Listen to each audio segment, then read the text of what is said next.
Welcome to the future of esports, where every player has a shot, every squad can rise. This is Leoma. Join free-for-all esports tournaments. No entry fees, no limits, just pure competition. Whether you're a solo warrior or a full squad, we've got a space for you. And it's not just for bragging rights. We're talking huge prize pools every month. Win big, get recognized, level up your game. Be part of the fastest growing esports movement built by gamers, powered by passion. This is more than a game. It's your moment. Are you ready to rise with Leoma? Visit platform.ledoma.com and join the battlefield. Ladies and gentlemen, welcome back to day 3 right here in the Asia Showdown Season 4, brought to you by Leoma. My name is DK. I am joined by Aladdin, and we're going to be taking you on a magic carpet ride into the last day of the playoffs here. It totally depends on the performance of teams, if we will be able to see some magical performances out there or not. Yesterday, we did saw some teams coming up. Team Sim9, they started the day brilliantly. But once again, hey, ladies and gentlemen, it's PUBG Mobile Asia Showdown Season 4, and by Season 4, it means we had 3 seasons before this one, and even after this, we will continue. We will go on. Leoma will go on. But for now, we'll talk about the day number 3. Today is the day of judgment, the day of decision making. 9 teams will be qualifying from here to the next stage, and they will battle for $1,500. Yeah, those 9 teams are going to be making it straight into those grand finals. But before we get to the grand finals, we are going to be moving towards the last chance. So the mid 10 teams, right, from 10th place to 19th place, those squads are going to be making their way in towards the last chance, where we'll be adding in a few of the EWC teams as well. Because if the pressure wasn't enough for the playoffs, you're going to have to add a little bit more of that, right? As they say, diamonds are made under pressure. So we're going to be throwing everything, maybe even the kitchen sink, at them to see who will be the ones able to step up and keep that pacing going. But yeah, it's going to be a big day, as you said, right? It's Judgment Day, so there's going to be a lot of pressure on the shoulders of the teams to see who from Group A and Group C can jump up and try and claim those top 9 slots. Absolutely. Talking about the pressure, it's definitely going to be on the Group C teams, because yesterday we saw Group C coming in. A1 Esports, VOIN Donkeys, TALON Esports, Team Bandit, 141, VIPERxKO Knockout, and NEXORY, alongside Team HALAL, AXETRON, and 4YLC. These were the teams who had their first 6 matches, and yet they struggled a lot. But talking about the point system, teams will get points accordingly. The first spot is going to get that 10 points. Second onwards, we'll get 6, 5, 4, 3, 2, 1. And then after 8th spot, you will get no point. But of 1 elimination, you will get 1 elimination point. But this format definitely favors the aggressive teams. Yesterday, we saw some aggression coming in from Team Sim9 side, and that's the reason why they dominated entirely. They dethroned Blue Squad, who was here from the day 1. Yeah, they definitely did dethrone them, but of course, both those squads, and the entire first page is the whole of Group B. So it's good to see that the entirety of Group B just decided to collectively kind of to keep that pressure up. But the pressure is not going to stop there, because, as we know, the teams are playing for their share of the awesome prize pool that we have here. $700 going straight over to the champions, with the runner-up taking $350, and then we've got our 3rd and 4th as well as 5th place. But the MVP is going to be able to walk away with an additional $50 if they are the star of the show. And based on what we've seen so far, there are quite a few contenders looking to rise to that occasion. But yesterday, actually, you were talking about the pressure being on Group C. We are going to be looking over at Group C to see if they can keep that momentum going. VIPERxKO, they were the star of the show, at least for their group, right? Group C, VIPERxKO able to secure themselves a very strong finish. So today's going to be the big one, because as we were talking about it earlier, and of course yesterday as well, is Group A will have to somehow miraculously materialize a lot of momentum. Group C, they have a slight bit of an advantage, seeing that we saw them yesterday. Group A also have a kind of a different opportunity, I think, here. Is they've had the chance to see what the playstyle is coming through from Group B and C, and they could look to adjust accordingly. But I think if they want to stand a chance, they really have to let it all loose. Absolutely. VIPERxKO Knockout alongside Team TODAK Gaming will be the teams of highlight for today. Side by side, we have Avon Esports, Boom Esports, who will also be trying to get those early on aggression going. But talking about the groups, we have Group A, where DRS, Champions Esports, Team Vampire Esports, Boom Esports, ASXide, BLUZZ Official, TODAK Gaming Vampire, Viking Esports, and Skyforce will be playing today. Group C is also going to play today, but Group A and C, Group B is not here because they have had their 12 matches and they have had their run for the entire tournament. Yes, if we talk about the top 9 teams, we have Team Dingos on 67 points. So the cutoff point for now for all the teams who are playing from Group A and Group C, it is going to be around somewhere around 70 or 67. But let's see if they will able to get those points or not. 6 matches remaining, and only time will tell what's going to happen. I mean, if yesterday is any indication, today is going to be a pretty exciting day. I'm curious whether or not we're going to have any flying teams, hopping in their vehicles, trying to fly up the side of heaven again and looking to jump and land on those roofs and doing a little bit of those aerobatics to get themselves into the fights. I mean, that was super entertaining to witness. But hey, who knows? Day number 3 might be even better than that. Of course, looking at the last few movements that we saw coming in towards this leaderboard, of course, this is the entirety of Group B that we see right here. The XAVIER, the only team, as you said, right, closing out that last position here. And of course, only 3 squads on here did not get themselves a winner chicken dinner. But that's where we're going to see whether or not that is a determining factor. Because, I mean, BIGETRON by Vitality, they are pretty close to those top 2. Not a big gap coming in between them. But the point difference going from that 9th place all the way over into 8th place is going to be 19 points, right? So not that big of a gap. So the pressure is going to be on. If Toadak or VIPERxKO are looking to close that gap, they can quite easily do that, as we can see, of course, the points coming through. But again, taking a look at the second page, it's still very contentious, right? 48 at the top, 28 at the bottom, 20 points separating 10th from 18th position.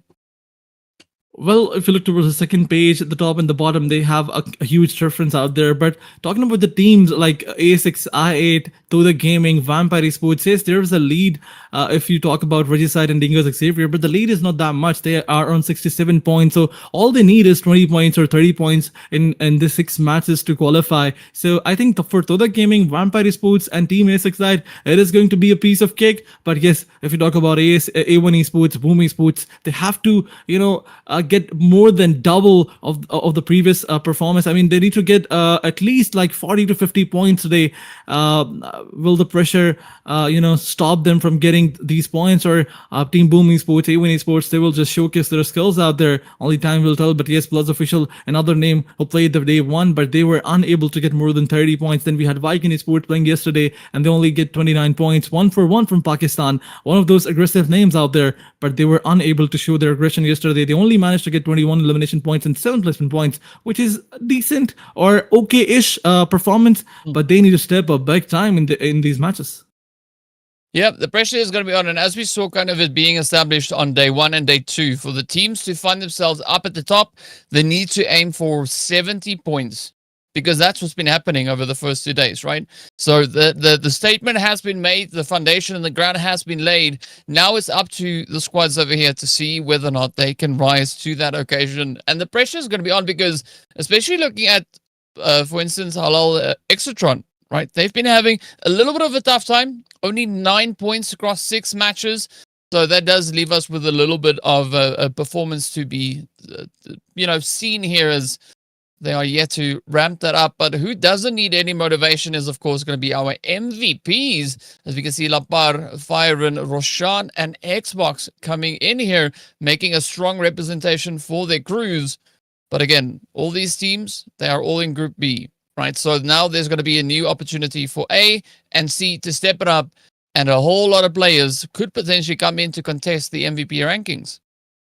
Absolutely, a whole lot of players will try to contest these players. Like someone from 141 will probably try to step up, and maybe it will be a name from VIPERxKO Knockout. Because if you talk about elimination numbers, VIPERxKO Knockout, they have second highest eliminations in 6 matches, and the number is good. It's 30 in 6 matches. 30 eliminations is definitely a good number. But if they try to step up a little bit more than that, they will definitely be there. Someone from Team VIPERxKO Knockout will probably be there. But talking about the matches, talking about the schedule, the number of matches is still the same. The match rotation is also the same. We'll start from Miramar, then we'll go toward Erangel, then Miramar, Erangel, Miramar, and then Erangel. No more Sanox, no more Rondo. But Rondo will be here, after some time, after this PMSL. In fact, in these PMSLs, coming PMSLs, Rondo will be an official addition, and the recalls are also going to be there. The biggest factor about Rondo, it is going to, very fun to watch. Yeah, that's going to make the PMSL quite exciting because, with the opportunities to continue fights, right, and kind of not have it just end where it's ended. But I think there's going to be at least 5 squads to look at coming into this first initial match. I would say it'd be the top 5 teams currently sat on the second page, right? So TODAK, VIPERxKO, and also then Boom Esports, because each of those 5 squads have been able to secure themselves a winner-winner chicken dinner on day 1 or day 2 respectively. So curious to see what kind of momentum they'll be looking to bring in here. But I'm also very open to an upset, right? I definitely think a team like 4YLC or even 141 Esports could definitely look to kind of hit the ground running coming out of the gate here today, just looking to bring in a little bit of that shock and awe approach, as we've seen be kind of the, the strategy, especially in those first 2 days. So I'm curious as to how.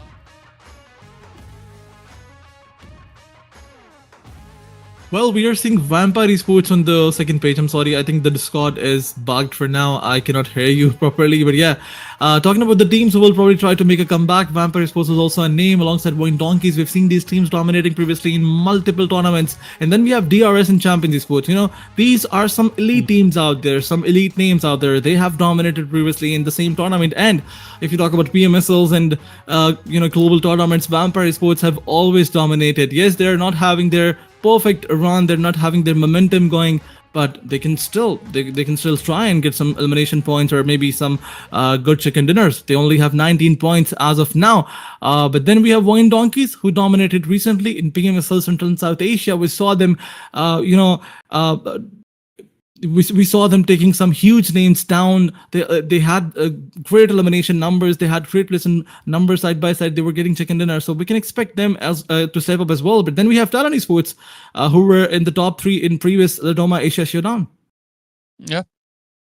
Yeah, so there's definitely going to be quite a bit to look at here to see how these teams can get that basing going. Are we going to see another kind of performance like you've mentioned over in the international scene? Will we have Vampire Esports maybe looking to rise on up? Only time will reveal it all, but I'm curious to hear what the chat is thinking, right? Let us know if you're watching. Who do you think is going to be the team to step it up and potentially maybe make it up onto that top page? Or if you want to be a little bit more precise, tell us who do you think is going to be taking that first slot on Erangel? Who's going to be getting that winner-winner chicken dinner?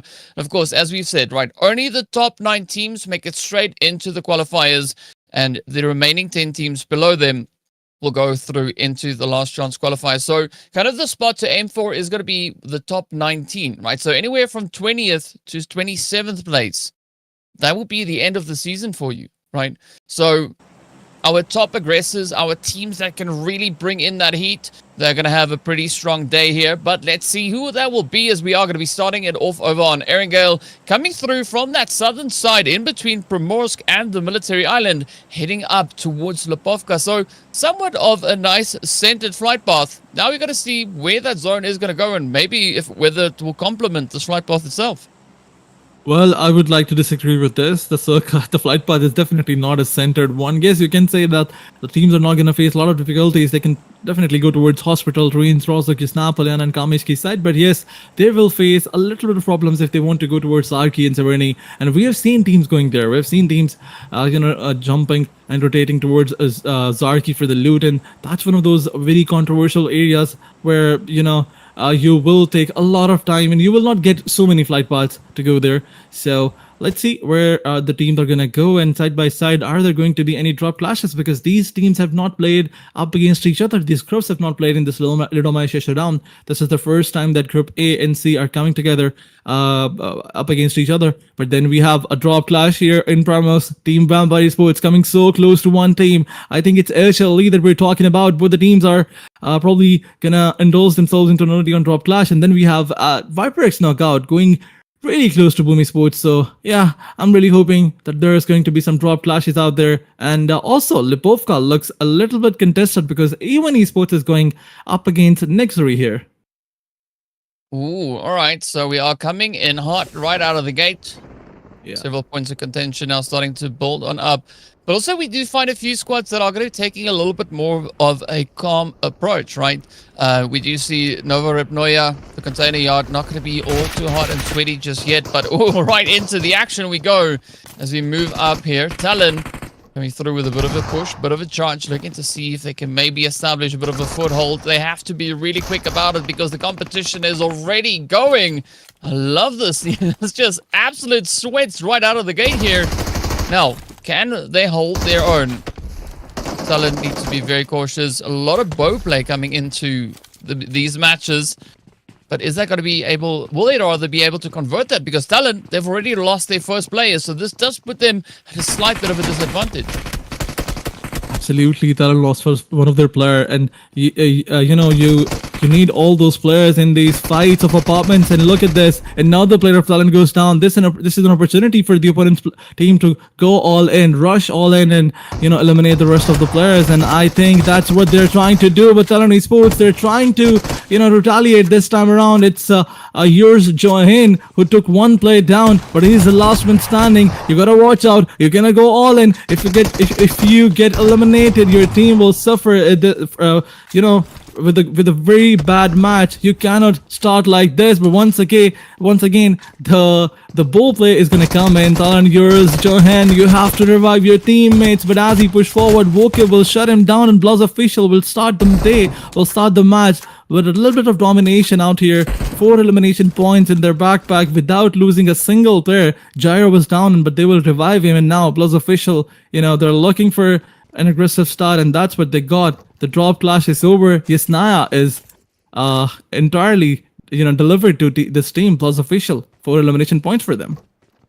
Yeah, I mean, it's a great start here for BLUZZ official. Let's see whether or not they can keep that momentum moving into the rest of the day. The last time, of course, we saw them stepping onto Erngale first.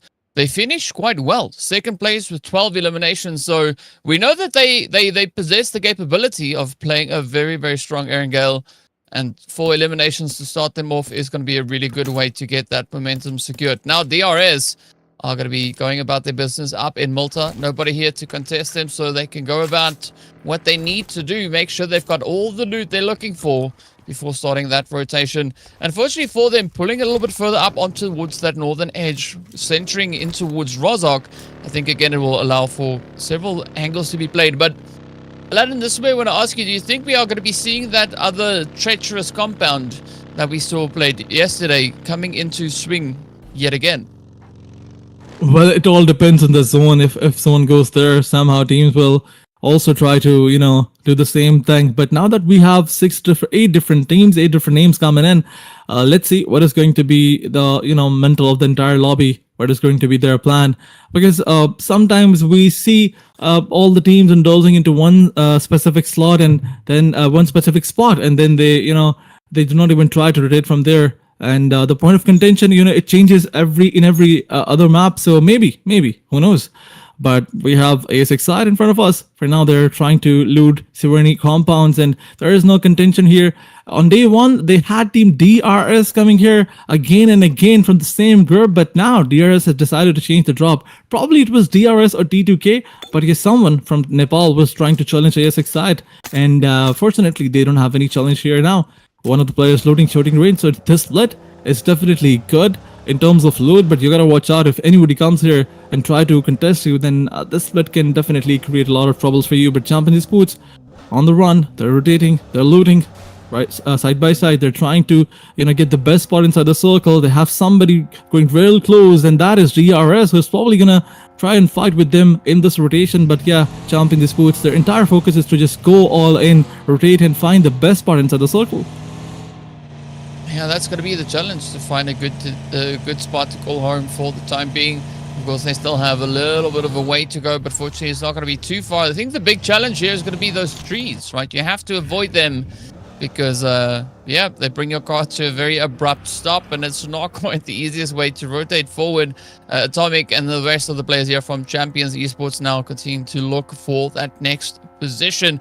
But I'm curious as to who's all occupying that northern side, right? We did see NEXORY also back on day one, I believe it was, also taking a slightly more northern approach. But in the meantime, we are going to be looking at Potato Hill now really starting to heat up as we've got VOIN Donkey holding on towards that northern side, not rotating off just yet. DRS moving up alongside them, and then Skyforce taking up that far southern edge. So for DRS, this is a really tough spot to be in because it's not the kind of sandwich that they want.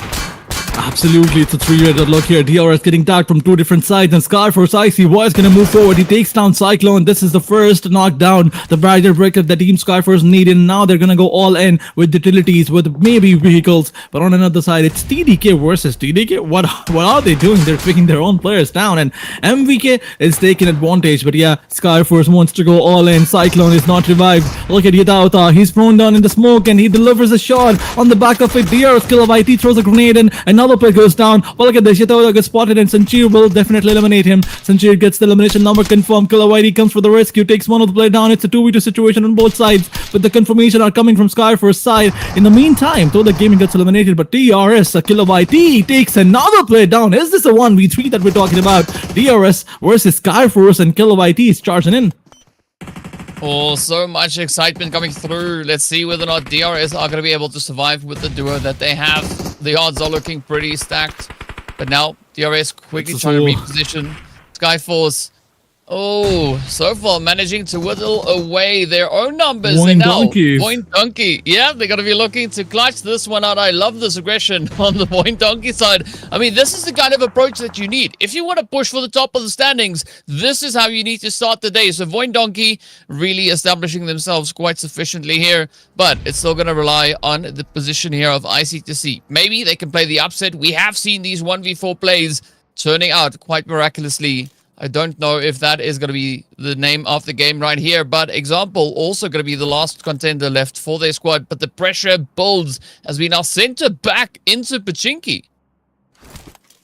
Absolutely, but there was a DRS versus another team going on here, and then we saw VOIN Donkeys doing third party. On another side, it was Team Bandit who was doing third party in Champions Esports. I mean, Champions, they did eliminate one team in the kill feed, but yeah, Bandit did a third party right on time, and that's how they got 2 elimination points. But they lost 2 players in the process. So a couple of third parties are in all the match going on. But yeah, Circle moves a little bit on the southern side, and every team is forced to go towards Pachinki side. We are seeing once again VOIN Donkeys coming up against Skyforce. Skyforce versus DRS. Skyforce got 2 elimination points. They took another player down, but VOIN Donkeys, they came for a third party and they eliminated him. And now DRS is left with the last man standing. Skyforce is also left with the last player. On the other side, if you talk about Team C1, Talon, that was a fight going on between these two teams. Bandit did a third party. With that third party, they got 3 elimination points, but they also lost 2 players. But here comes another spray. Skyforce, the last one was spotted by Mochi, and Mochi eliminates the player. But VIPERxKO is also hearing these gunshots, and they also want to, fight here. So the intentions of the whole lobby of every team out there is to go all in, take those fights, and get those elimination numbers. And I am liking it. I am loving it. The teams love to play aggressive, and that's what we love to see as well. It entertains everyone out there. But yeah, VOIN Donkeys, once again, they're on the move. They're on the run. They want to fall back. They'll probably try to find a better position, because this time around they're ready for any other fight. VIPERxKO will also try to look for the opening out there. Yep, let's see whether or not they'll be able to get any of that. The pressure is going to be on though, as Potato right here on Potato Hill. It feels like it was meant to be, right? Potato Hill, phenomenal spot to be, but the pressure is on. Now, it's going to be VIPERxKO looking to see if they can find a little bit of an opening. You were praising GokuBot in the games yesterday. Let's see whether or not GokuBot is going to be able to step up and kind of keep that praise going forward. BLUZZ, they're going to be finding VOIN Donkey as well. So many angles now getting played out here. DRS, example, going to try and escape or maybe just reposition, looking for a little bit of a sneaky approach. I like this commitment though, right? Even though DRS is down to a solo, they're not necessarily backing out of the fight just yet. VIPERxKO moving forward, enjoying a few of the spoils that are awaiting them right there. But VOIN Donkey now starting to slowly disengage, backing off the Potato Hill angle. Not really moving away just yet, but just trying to play a little bit of a reposition here. Absolutely, but the next circle shift is going to be there, and let's see where the circle is going to go. This is going to be another hard shift. Yes, it is a hard shift, and it is going away from the Potato Hole side where team VIPERxKO Knockout, VOIN Donkeys, and BLUZZ officials are taking these fights. So yeah, they need to conclude their fights as soon as possible, and then they will try to move inside the zone. But then we have team, what's the name? Fearless. They don't have a team tag here. I think HLE probably. Someone is here from a Bangladesh side, and this is the team who will probably try to gatekeep or maybe shield the entire area. Yeah, HALAL Exertion is the name. But look at there, VIPERxKO Knockout going for the wraparound. TALON goes towards another western side wraparound, and he confirms another elimination point. VOIN Donkeys is facing the chaos, and another elimination point gets confirmed by VIPERxKO Knockout. So seems like the entirety of team VOIN Donkeys is going to get eliminated in a few seconds, but then another team comes here, and this time around VIPERxKO Knockout is getting third-partied over here. BLUZZ official wants to go all in, but look at this, look at the small screen on the left side. Wanted gets out of the vehicle, tries to take one down, and Tala on the back of it, he also gets taken down. So trades are going back and forth, and it's gonna leave team VIPERxKO Knockout on the last three players. And Rage Wanted, he slams his vehicle on one player. BLUZZ official, they are trying to get some elimination numbers in all this fight, and they are successfully doing it. Well, let's see, will they be able to convert it for the time being? That blue zone is going to start to move on forward, so the pressure is going to be on, especially up towards Potato Hill, as well. We are entering stage number the end of stage number 3, so the blue will not hold back. Here comes the push now. BLUZZ official trying to close this one up. Walker just pushing forward, trying to taunt a little bit of a play. But it does seem like BLUZZ official are going to potentially maybe disengage or just go for a little bit of an advanced position. Yeah, there we go. Just moving forward. Good sprays. Phenomenal coverage here as BLUZZ official keeps that pressure on. They want to get this Potato Hill, and so far it is almost in the bag, but there's still one player standing between them, and that now coming true. Are they going to be able to get the hit? The HP is so low that Nate could finish the run right then. Ooh, but it doesn't hit anything. Instead, BLUZZ official gets taken on down. Now it's going to be 4YLC looking to bounce back. The solo going up what is left of BLUZZ official. I love these chain fights.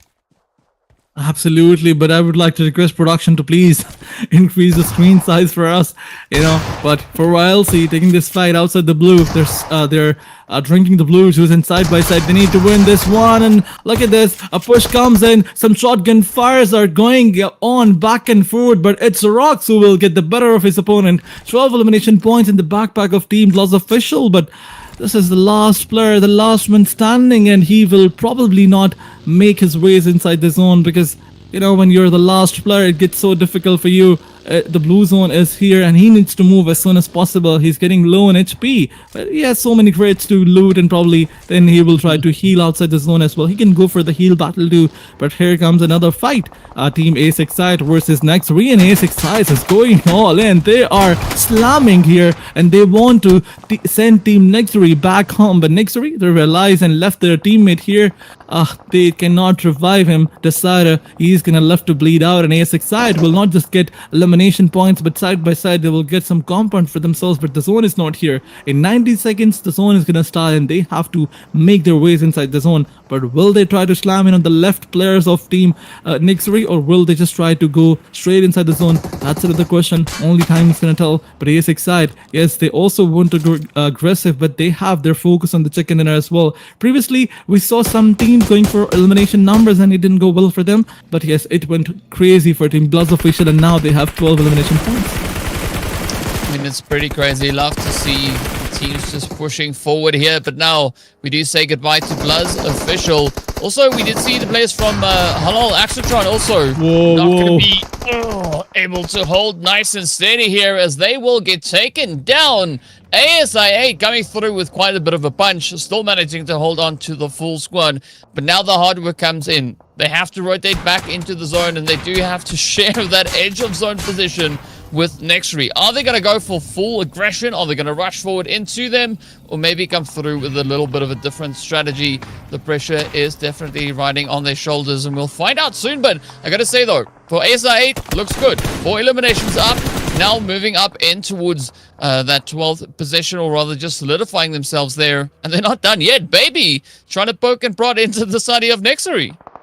Absolutely, Baby has his angles, and ASIA is going all in. Look at and he's getting so close. He's breaching those compounds with utilities and NEXORY. It's gonna get messy for them because they will not be able to face all those utilities, all those heavy artillery fires out there. Look at this, ASIA with grenades bombing from every different angle. But NEXORY, they will rush themselves. They will force themselves to rush and move forward. But Demo OG gets taken down by Casanova. Although Iron gets a trade, in fact, Apex gets a trade and takes down Iron this time around. But ASIA, do not let him eliminate your player. Do not let him confirm this elimination number. Calm comes in from the backside, and he delivers the shotgun shot from the behind. And look at this, ASIA getting this 6th elimination number in maybe 3 to 4 minutes. But yes, they have to revive as soon as possible. MBK, somehow they find their angles, and this time around they took Baby down. Smokes are gonna be popped in from ASIA side, and they need to move as soon as possible. But I guess they have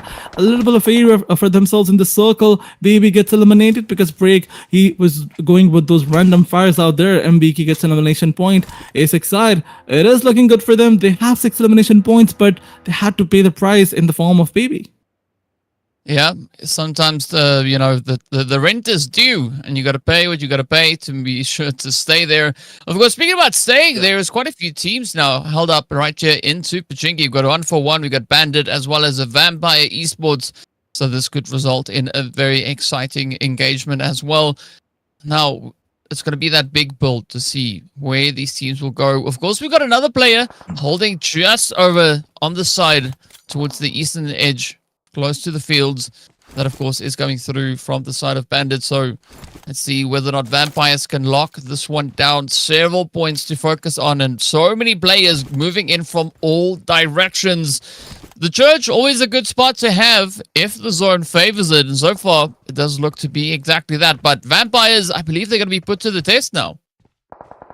They will be put to the test, but they have a good area for themselves inside the circle. But maybe this real estate, every team is going to try and get here. Specifically, ASIA will probably try to rush here. But then we have 141. If circle goes in, they will definitely force themselves into a fight with Vampire Esports. But for now, they are focusing on that solo of Team C1 Esports, and that is Atomic, who is probably trying to dodge bullets of Sirius, and then he will find himself in the crosshairs of Zabian, because the split of 141, it's definitely good, but they have only 3 players. One of the players is eliminated. They gotta watch out. They gotta be careful with this split, because Atomic probably will take 1v1s with all the players and will shut them down one by one.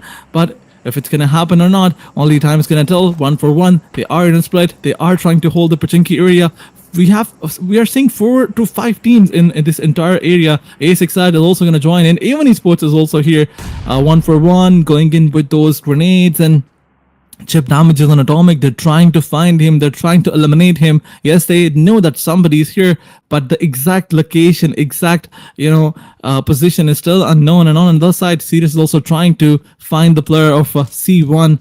Atomic trying to survive, trying to get those placement points, because he knows that every point is important. For now, they are on 21st spot, and even if they get 3 to 4 placement points, it will be good for them. I mean, it will be enough for them.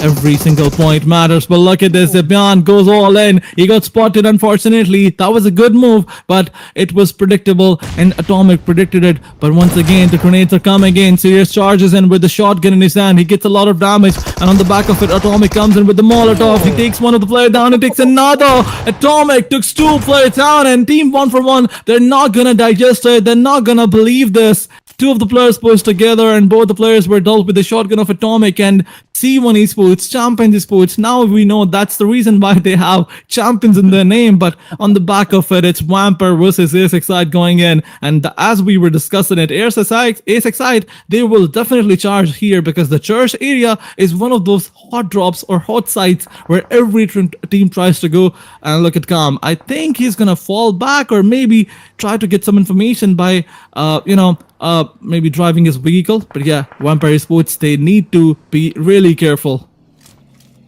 I mean, if we thought the zone was crazy, it is going to get even more so, as we only have 18 players remaining spread across the 8 squads.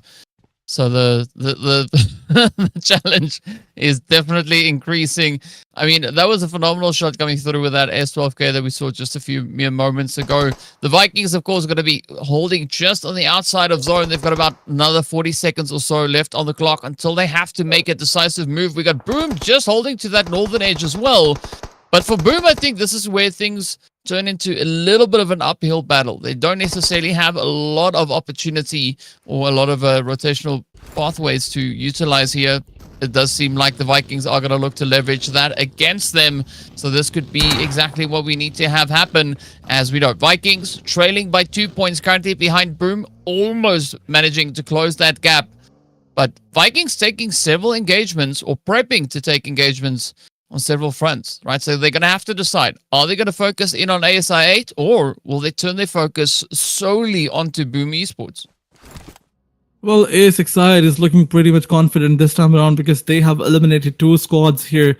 Once again, Boom Esports, another name who was trying to stray away from all the fights. They are focusing on their placement points and side by side. If the opportunity arrives, they will try to go all and get elimination points. But Atomic, the solo, still trying to take players down. Once again, gets the 4th elimination point confirmed. This time around, it was on Bandit, who was left with the last 2 players. And now it's the only player standing from Bandit's side. So even if the circle moves, we can expect that Champion Esports 1 player will definitely gonna be there, and he will still try to take more players down. Hokya is surviving from Bandit's side, trying to stay away from all the possible contentions and possible fights. But then we have A1 Esports, a couple of solos here inside the Pachinki.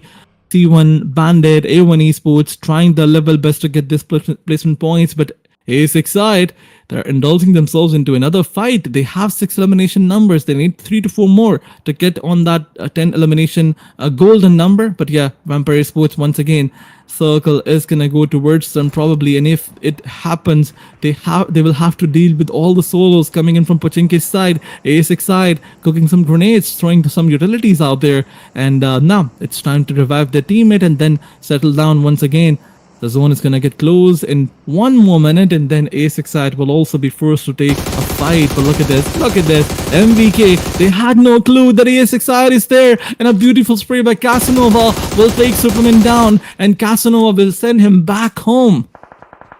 Yeah, good start here from the side of SI8, but Iron is going to get knocked and flushed. Down they go. So this is ASI8 now holding on with a duo.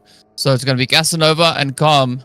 And let's see whether or not they can now play the angle here, because they are holding on to the edge of zone. So it will complicate things, especially if that zone moves further towards the eastern side. And Vikings, they're not going to let them sneak out of this one for free. Boom Esports, though, still in it, slowly creeping up that hillside. So the position is going to be buying them a little bit of additional time. Vampire Esports, though, currently sitting smack dab center zone. And I can see the teams really starting to turn their attention in towards that central positioning here. But zone is getting ready to pop. It takes us, up to the north. Boom! Are going to have their plate absolutely filled with aggression as the teams are going to look to move forward. Vampires now will really have to defend, especially looking down towards Pachinki itself. All those solos will start to move forward. And ASI8, they will have to find a way to squeeze themselves in here. Absolutely, but once again, it's time for the chaos. Only 2 to 3 minutes remaining, and then we'll see an absolute chaos here. Boom Esports once again trying to get some elimination points confirmed on MBK, the team who was trying to create a lot of troubles on ASX side. Yes, Casanova is going to come in with a beautiful grenade, and the last man standing also get dealt with. Casanova flushes him, eliminates him, and now the elimination point to the telly. 8 points in total, 8 elimination points, and that is impressive. Only a duo face XAVIER is surviving, and still they are managing to eliminate entire squads. But now they have to force themselves to move inside the zone. There is Boom Esports who's waiting for them, and there's VIPERxKO who's also waiting with 3 players, and Vampire Meola will find Calm, will take him down. Casanova is coming in, and a lot of damage will be delivered by Johin. He is surviving on that literal 1 HP. A good grenade by VIPERxKO, and Casanova will also be dealt with. Well, look at this. Grenades are coming in back and forth. But yes, Casanova is still trying to survive. He needs to revive Calm, but I guess it's gonna be impossible. He needs to deploy some smokes to, have that virtual cover side by side. Those solos are also gonna create a lot of troubles. Look at this. Rowdy finds K2. He eliminates him. His position gets revealed, and probably someone from Team Bandit, or maybe the last man standing of Bandit, is gonna spot him. So the solos are also clearing themselves for the entire lobby, and yes, VIPERxKO, they also got a lot of information, but look at Hoika. He eliminated the last man standing, and in the meantime, Vampire decided to charge in, and ASXR could not hold him. Casanova, he was unable to revive his teammate, and ASXR will only get 8 points from this match, and they will also get eliminated. The last man standing of Bandit. Now, Vampire will try to push him and shut him down, and then it will be a 3v4 situation where there is one more solo of Team Champions Esports. Well, the interesting thing that I'm noticing here is that the lobby is allowing Boom Esports to stay alive, and this could cause quite a few problems as they are the only squad with 4 players up. Bandit Hokia is going to be feeling that heat. As we can see, the utilities now getting sent on down. The final 4 teams trying to duke it out. The North now looking to get settled up. Oh, an absolute barrage, but Lazarus needs to be super cautious. Spots the opportunity just on the edge there. Now it's going to be a big game of cat and mouse. Down they go as Zane manages to just ride out the damage. Atomic still going to be holding strong and steady here for the side of Champions, but Boom Esports, this is now their opportunity to try and capitalize as they start to move forward. They know they have that entirety of the zone behind them. And now, as they steadily approach the hillside, there's only 4 players standing between them and a potential winner chicken dinner. Atomics, not going to be an easy one to find just yet, but Vampires, their position is very well known. Boom, waiting for that opportunity, not wanting to let this one slide just yet. The pressure is going to be on. And I'm going to be looking at Boom Esports to see if they can push through and clutch that winner chicken dinner.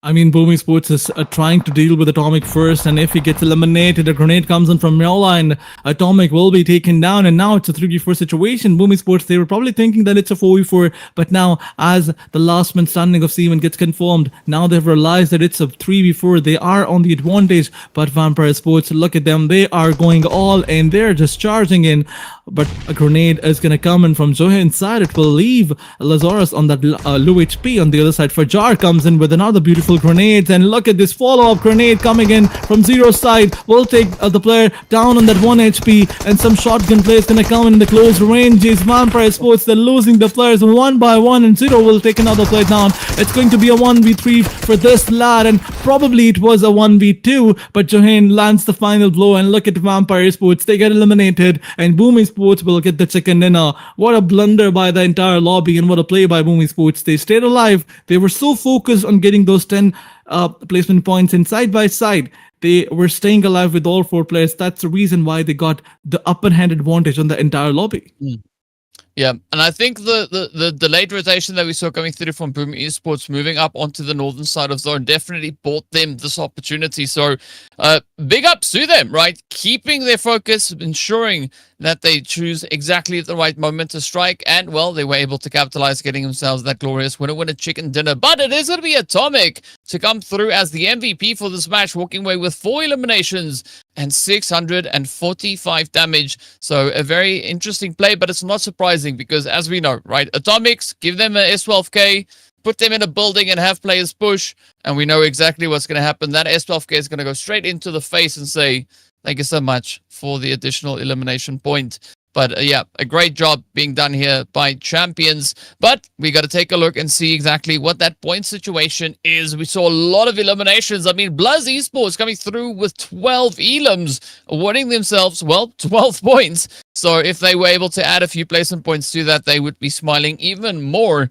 But here we have it, right? 15 points is going to be that winner chicken dinner. Then we move on to 11 for ASI8. And then Vampires Champions also still capitalizing on the double digits. Absolutely, but then we have Bandit Sports with the 8 elimination points, 8 total points in fact. Viking with 5, 4YLC with 5, and then A1 Esports with 4. We saw some teams going all in, specifically BLUZZ Official, that beautiful, potato hill control by them and eliminating all the teams in a third party. And side by side, those head-on fights by this team was also very impressive. They also dealt with Team NEXORY. Some of the players of TODAK were also there. TALON Esports also gets eliminated early on. They also got no point. Telo Gaming has 1 point. Skyforce with 2. DRS with 2. These were the teams who suffered the third parties over here. But let's just see what's going to happen in the next matches. The first match was not good for DRS, not good for Skyforce. Both the teams are they belong to the South Asia region, and we've seen them dominating. We've seen them playing really, really good in Central and South Asia. But moving on towards the overall ranking, no changes here. The first page is still the same because the lead was heavy by Dingo's side, by Regicide's side. But yes, they will be taken down. Their qualification is also not confirmed for the grand final. Yes, the qualification for the survival stage is confirmed. Last chance is confirmed. But in order to stay here, they need to pray. They can do nothing else. The only thing they can do is, watch the competition and pray for the demise of the rest of the teams. Only then they will be able to qualify. Yeah, and I mean, an interesting thing that we saw come through there from the XAVIER was that they were super aggressive, right? 61 eliminations, but not a lot of placement points. However, that changes as we move on to the second page, right? Look at Boom, 24 eliminations, 25 placement points. So they've been showing quite a bit of that consistency, but it is going to be ASI8 now looking to move up into pole position for the charge, as they are just trailing by 15 points. That's all they need to come knocking on the door and to see if they can gain that entry point. So there's going to be quite a bit of pressure starting to build here. But I mean, even more chicken dinners now getting spread out across this page. We do see even more movement coming up here as 4YLC has also then stepped into page number 2. But Champions Esports, with that glorious performance that we saw, the 10 points going to be added to the 13 they had, moving them up into 22nd place. But of course, the spot that you want to aim for is at the very least 19th. That's the point of contention here if you want to continue for the remainder of this event. Absolutely, but DRS, the way they are struggling, they only have 14 points. It's 2 points average per match. I think they will not be able to stay in the first 2 pages. But moving onwards, talking about the matches that will be played today. The first match of Erangel is summed up. We'll be moving towards Miramar, and let's see what's going to happen on this map. Yesterday on the map of Miramar, we saw Team Sem9 dominating. We also saw BTR coming in. Let's see, VOIN Donkey, BTR. In fact, BTR, they have had their 12 matches.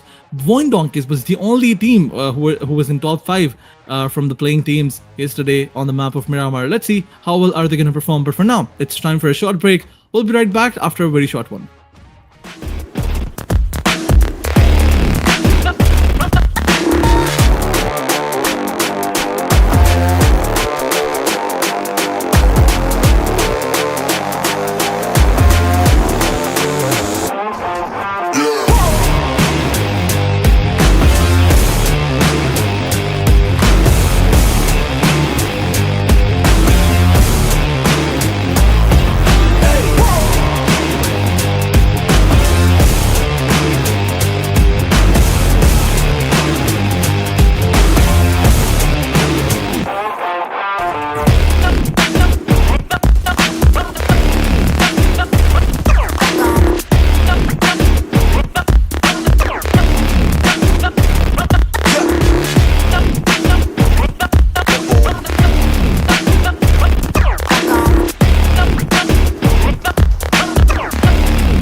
Welcome back, everyone, as we're getting ready to move into our second match of the day. This time around, we're heading back into the desert. So a nice little bit of a change for day number 3. But we've been seeing the teams really trying to get nice and aggressive. BLUZZ, I would say, was a team that succeeded in aggression, but not being able to convert that aggression into placement to make it into those later stages of the game. But of course, as we moved on through, Boom Esports came in clutch. They got that winner with a chicken dinner. And it was a very hot and sweaty engagements. I mean, Vampire Esports also making it right up to the very end, taking themselves that second position.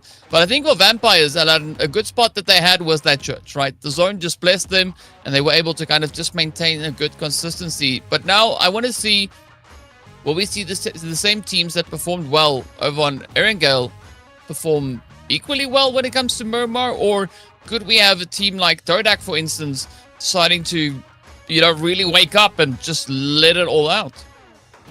I mean, not just TODAK Gaming, there are so many teams who need to wake up. Starting from DRS, they need to, you know, realize that it is going to be over after this match if they do not make a comeback. This has to be their match, because after this, if they have only 20 points, they cannot go all in and make, you know, 40 or 50 points in just 4 matches. It will be very difficult. The lobby is not going to allow. There's this thing about the last day. Everybody tries to go all in because they know that they have nothing to lose and everything to gain. So you gotta find that momentum going. But ladies and gentlemen, before any further delay, we're gonna move towards our next match, and the flight path is definitely gonna be here this time around. It is gonna cut the map right from the center. We are seeing the circle moving from Junkyard to Montenuevo. Everybody can go anywhere, wherever they want to go. But yes, there is going to be one problem, and that is the drop clashes. Is there going to be any early fight that we're going to see? Is there going to be any other drop clash? You know, any team who is on the bottom spot, you gotta stay away from these drop clashes. You gotta find some other drop. It's a big map. Yeah, I mean, you can go for a very long time without spotting another team if you choose the right location to drop into. NEXORY, though, they're going potentially toe-to-toe here with the players from Boom Esports, and we also have a little bit of contention potentially brewing in towards Impala itself. So, yeah, those drop clashes could be coming in hot.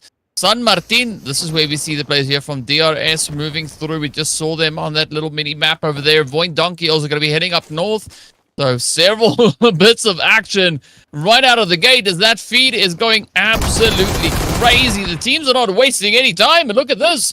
It's going to be VIPERxKO getting right down to business. Absolutely, Vampire Esports, they mean business. VIPERxKO knockout, they're pushing all in. They spotted one player, took him down, eliminated him as well. But on the other side, it's Bandit who's also indulging themselves into another early on fight. But look at here, look at this. Vampire Esports will just eliminate Halal Exertion or AXETRON in just maybe like 10 to 15 seconds. And that's the same thing that happened with them in the previous match. Halal AXETRON, they got eliminated by ASXI maybe in like 3 to 4 seconds. But here comes another fight, DRS versus MVK. Yeah, I mean, that of course was VIPERxKO that we saw coming through with that first squad wipe. Now it's going to be DRS looking to see if they can hold their own. It is going to be Example again, the solo left for the team, and well, it's not going to last very long because the Vikings send out an absolute barrage of utility. Down they go. Superman coming in clutch. No kryptonite can stop Superman, and see whether or not they can keep that ball going. In the meantime, we are going to be jumping down to that southern side. Champion Esports and Toadak going to be finding themselves right here in Via Del Mar. An interesting position. Oh, Kino getting found out, and down they go.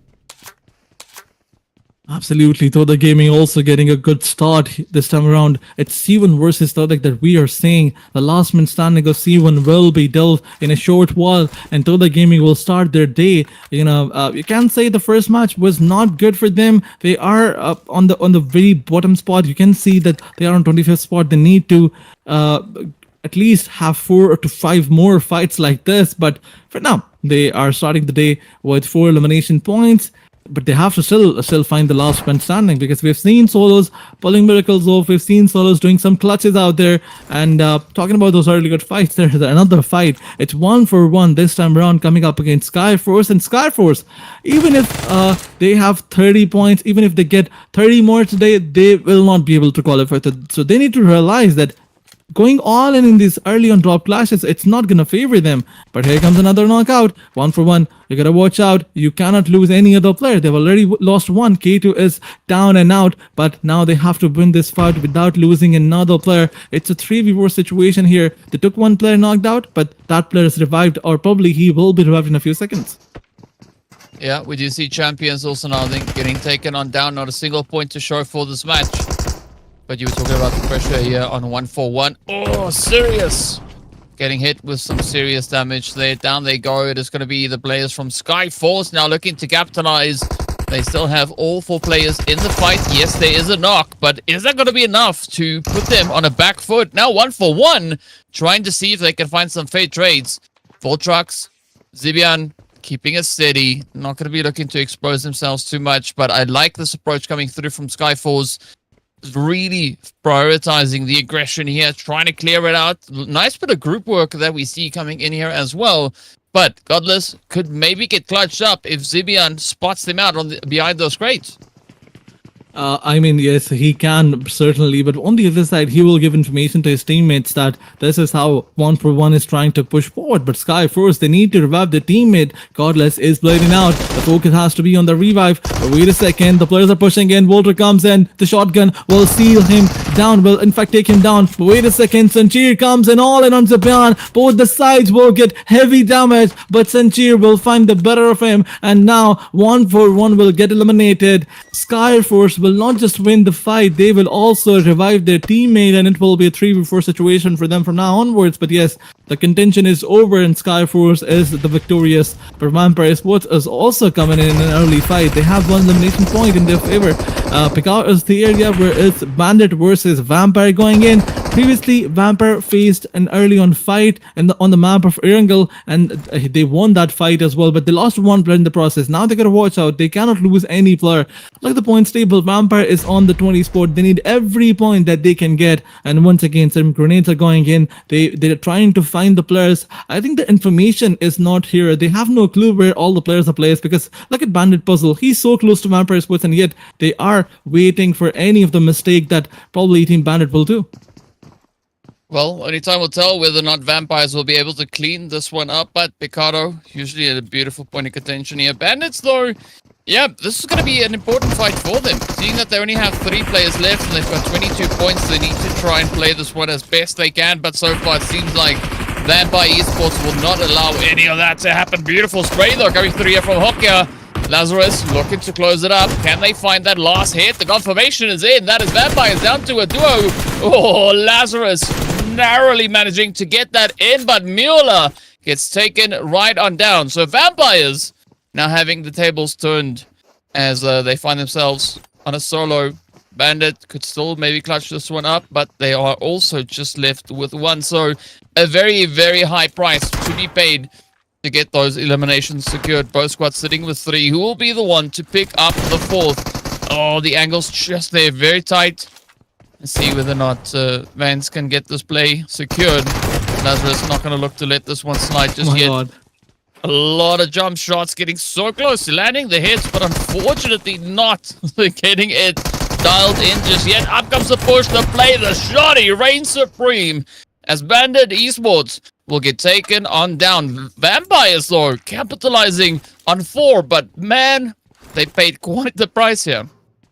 Absolutely, a little bit of teabagging because they paid the price and they're not happy with it. But yeah, VIPERxKO lost 3 players in the process, and Lazarus is the last man standing. You know, the lobby is not gonna allow you, specifically on the map of Miramar, to stay alive and get those splitting points if you're the last man standing from your team side. So VIPERxKO, they have the idea that it's not good for them. They are on 18th spot. They have 29 points in total. If you add these 4 elimination points, they will have 33 points, which is not good, which is definitely not good, because the point of contention, or maybe you can say the cutoff point, is somewhere around 67 or 69, you need to have at least 68 points so you can dethrone some of the teams from the top spots. But moving onwards, it's NEXORY that we're talking about, another team who suffered some players in the previous match by the hands of A6 side. This time around, they're also endorsing themselves into a fight where A1 Esports is in front of them. Deathstorm has no clue. He had no clue where Demo OG is. Still managed to give a reflex, but from another side, Rowdy comes in, and this cover fire from Rowdy will definitely shut down Demo OG, and he got flushed as well. But NEXORY, one of those players is also placed in a very bad spot. The cavalry has to come forward, and NEXORY G is the player who needs to fall back. A1 Esports coming all in. Deathstorm will probably spot him and take him down, but some grenades are coming in from the side of G, and this fight is going to prolong because all the players are coming from the backside. But A1 Esports, they do not want to prolong. They mean business. They're going all in. Yeah, well, that's what you got to do. You got to try and get as aggressive as you possibly can. Apex still going to be riding that ridge. Beautiful quick trade-off there. But are they going to be able to follow through? Will they get that clutch? A1 Esports now feeling the pressure. You do say goodbye to VIPERxKO as they will get taken down as well. But A1 going to try and see if there's some way for them to bounce back from this. The pressure starting to mount. They got 3 players up, a very wide spread, but you can say exactly the same here for NEXORY. The blue is just eating away at least one of their players for the time being. So they don't really have that reinforcement. You can see a very wide spread here, but Deathstorm, this could be the strategy. G is going to be taking quite a bit of damage. Now, Decider up on the edge. The blue catches up to them. G just narrowly managing to get themselves patched up, but the pressure is going to be on. Let's see whether or not CJ is going to be able to get the job secured here, because so far the shots are connecting up. The utilities are raining down, but up comes the hits from Apex as they do lock it in. Deathstorm with a little bit of a late rotation. Not going to be able to save their team all that much, but it's going to be NEXORY now prioritizing the reses. They want to get Decider back in so they can move back to the safety.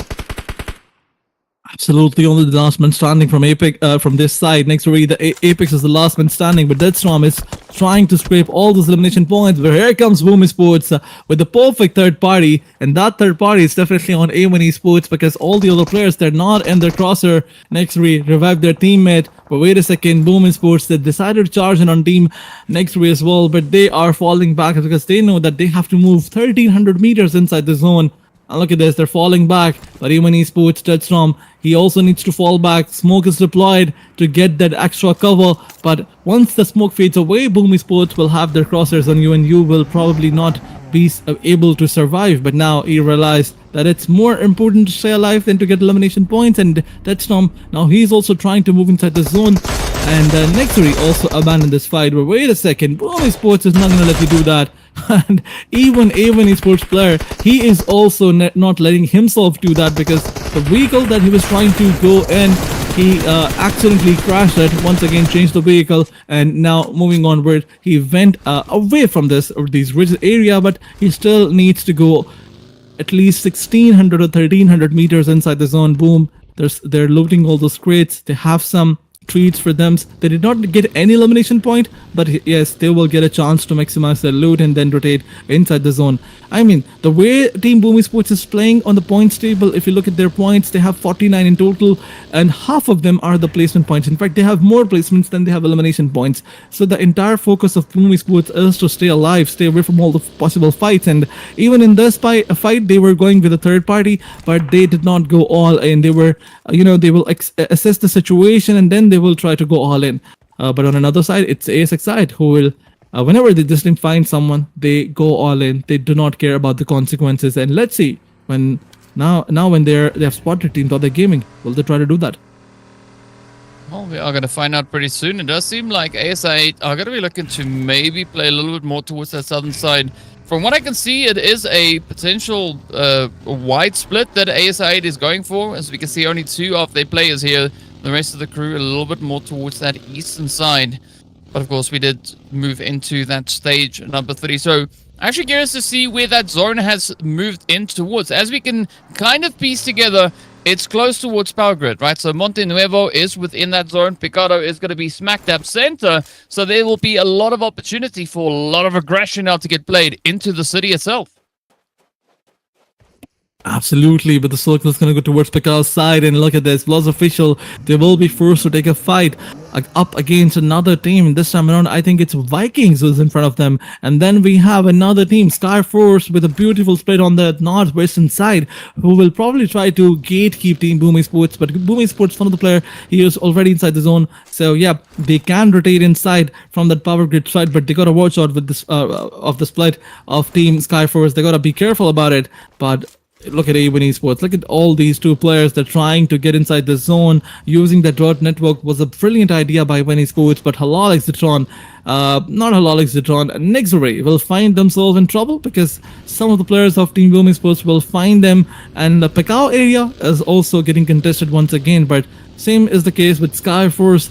One of the players of Skyforce is also down. Sancheer needs to get a revive as soon as possible. They've lost their minute advantage already. They gotta watch out. You cannot give away your position. You cannot get knocks like this, because if someone decides to push forward, that will be a 2v4 situation. So an easy situation for them to win. But zone is getting close in once again. Let's see where it's gonna go.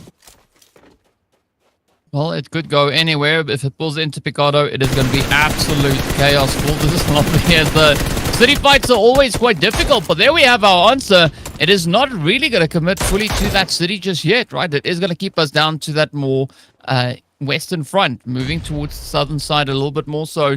So the pressure is going to be on. And now for the squads here, this is where it becomes quite challenging because, yes, there are a few ridges to try and hide behind, but also not that many could quite easily get jumped on. So I'm going to be looking over to Toadak to see how they're going to look to play that compound that they've now taken occupancy of. And also Vampires just going to be hiding out on the edge, not looking to get disturbed just yet.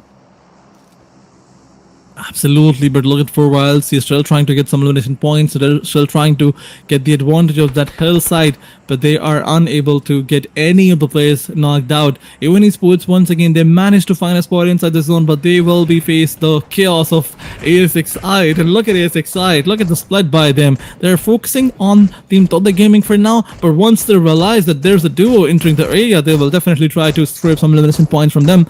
But the circle, as it shifted on that north, in fact southwestern side, every team will find their ways inside the zone except Team Skyforce, because they were forced and pushed by Team Boom Esports, and Boom Esports is going all in. They're charging in. They're trying to pick players of Skyforce one by one. Let's see what's gonna happen there. What is going to be the result of this fight? Boom Esports already have 3 elimination points. They gotta watch out. You cannot lose any player. If you lose 1 or 2 players, your possibility of getting another secondary will definitely be lost as well. And look at this, a blunder by Boom Esports. One of the players was taken down by Skyforce Godless, and Godless, he will not shy away from confirming this elimination points. Now Fajar, Johann and Zero are the last 3 players, but Godless is gonna be dealt with a beautiful grenade, but Johann also gets tagged by Godless, and he also manages to stay from that grenade. But Boom Esports versus Skyforce, this fight needs to be concluded as soon as possible, because Team Boom Esports, they also have to make a way inside the zone. Look at Sancheer, he was also there. Someone who surprised from the backside, and he backstabbed Boom Esports. Now it's a 2v2 fight, an equilibrium fight going in from both the team side. Yeah, and this is what we love to see, quite a bit of a contentious edge on this on the zone. But now Boom gonna try and lock it down. They have the angle. Are they going to be able to gatekeep Skyforce from making that entry? Moving forward, it's going to be Godless flying off the side of the mountain. Those physics only working in PUBG, but let's see if this nade could find its place. We got Zero just ahead. It's going to be Skyforce coming through with that duo. Sancheer doing quite a bit of work here already, looking for the next angle, the next approach. A quick little reposition as Boom rooks the push on forward. They find the opening. Fajar locks it in, but down they go. A little bit too much of an exposed rotation. Zero going to be waiting patiently on the edge of the smoke. They can hear a few footsteps here and there. Now with Godless firing off, it does disclose their position. Let's see if that nade is going to make the connection. Oh, it does find a little bit of damage. Quick conversion coming through here as Boom Esports back up the side there of Skyforce. Down to the final 9 we go. The zone is going to close up as well. You can see 4YLC coming through on that northern side, but down on the southern edge, it is going to be Toadak looking to see if there's anything available here. ASIH just ahead of them. Going to be gatekeeping that entry point. So Toadak gonna have a pretty tough time on their hands, but fortunately for them, already having 2 players in the zone does make this transition that extra little bit easier. But it's not gonna be smooth sailing just yet. ASI8, as you said, they can decide to go all in at any point. So the pressure definitely riding on Todak's shoulders here. Absolutely, pressure is definitely there, but they have 4 elimination points right now. They are trying to get a better spot inside the zone. Cleon is that player who is trying to move forward, taking the charge of his team. Now that they have the circle, they need to be really careful. They have some teams fighting right close to them, and they are trying to do a third-party scrape on those elimination points. And Cleon will find his angle on the knocked out players of BLUZZ Official. It's a fight going on between TALON Esports and BLUZZ Official. BLUZZ needs this fight. So does the TALON Esports. I mean, TALON has only 15 points in total. If we talk about them in all those 8 matches, on the other side, BLUZZ Official, if they win this fight, they will be the possible contender for the qualification spot after this match. But here comes some grenades. In fact, utilities are going back and forth, but that knocked player is also revived, and that's a good news. Cleon is also being spotted by Team BLUZZ Official. That now they know that somebody is gonna come and do a third party, so that's why they will try to avoid this contention as long as they can. But once again, grenades are going back and forth. Shield is also cooking a grenade, and BLUZZ Official throwing all that utility to the maximum. And now some smokes are also going in. Maybe they're trying to deploy this virtual cover and block the angles of their opponents, and then they will go and try to go all in. But BLUZZ Official, you gotta watch out. This is the right center. Whenever somebody realizes that the fight is starting here, they will definitely try to push. But VIPERxKO is also nearby, although they only have 1 player, the last man standing, who got 2 elimination points on VIPERx knockout too. So they gotta watch out for these solos as well. Yeah, the pressure is pretty high at this point. Talon taking a little bit more of a reserved approach. Yes, they have 4 eliminations, but now they're going to try and capitalize on placement as well, because we've only seen 4 placement points coming over to Talon. So are they going to be able to double down on that? Are they going to try and hide in the spot for as long as they can? Only time will tell, but they won't be able, or they won't be allotted too much of that, as we do see the players from Vikings knocking on the door, but it's going to be VOIN that gets taken on down as the knock is in. The pressure definitely mounting more and more so. But Talon, they don't seem phased, right? They're just keeping it nice and steady. Boom, you can see them up on towards just that northeastern side. BLUZZ Official now peering out all the windows, looking for an opportunity. Toadak holding towards that southern side. And this ridge definitely proving to be quite a bit of a challenge here for BLUZZ Officials' playthrough, as they don't necessarily have all that clear angle that they were hoping for. A1 Esports also just still holding up there. Rowdy again on the front line. We saw Rowdy actually surviving quite a long time in the previous match. This time it seems like they might be opting to do exactly the same, seeing that, well, they are the last one left to represent their squad. But with 9 teams left, there's going to be a lot of limited positions to try and take occupancy of here, because, I mean, look at the focus over on towards this western front, but the teams are not really fighting as much as we thought they would. Absolutely. Talon and Esports, they have made their pact with another team who is trying to fight with them, but they're not just going all in. They're just waiting. BLUZZ Official and Talon Esports, they are, trying to be as good neighbors as they can. And on the other side, it's a couple of solos and duos are also trying to go all in. But now that we're moving onwards towards the 7th stage, the play area is going to get restricted. Vikings are also trying to, get indulged into a fight. They have already 5 elimination points. They have VOIN Sports in front of them. VOIN Sports, who lost 2 players to Skyforce. Will they try to, charge in and try to get some elimination points on Team Vikings or not? In 0. He is inside the zone. I guess he does not need to move forward. It is for Vikings, MGN Vikings, in fact, who's going to face a little bit of trouble to make their ways inside the zone. But moving onwards, it's 4YLC versus ASXide, and ASXide is on the hunt. Grenades are coming in from Baby's side, and Zoro will face some grenades. You gotta watch out. You gotta stay away from those grenades, and grenade comes in. Zoro is low on HP. Once again, ASXide, they are in a bit of pickle right now, because the split of 4YLC will definitely give them a little bit more play area than Team ASXide. Yeah, that is going to be a tough one.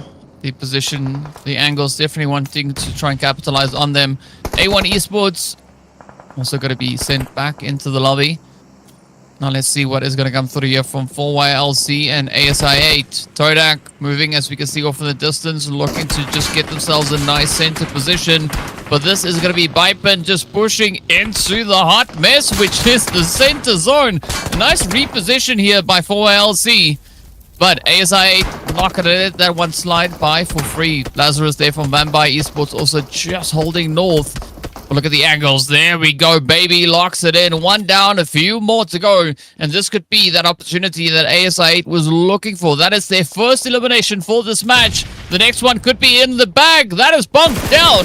Now, Zoro has to defend. Oh, but what an effortless play this was coming through here from ASI8 as they clean up yet another team.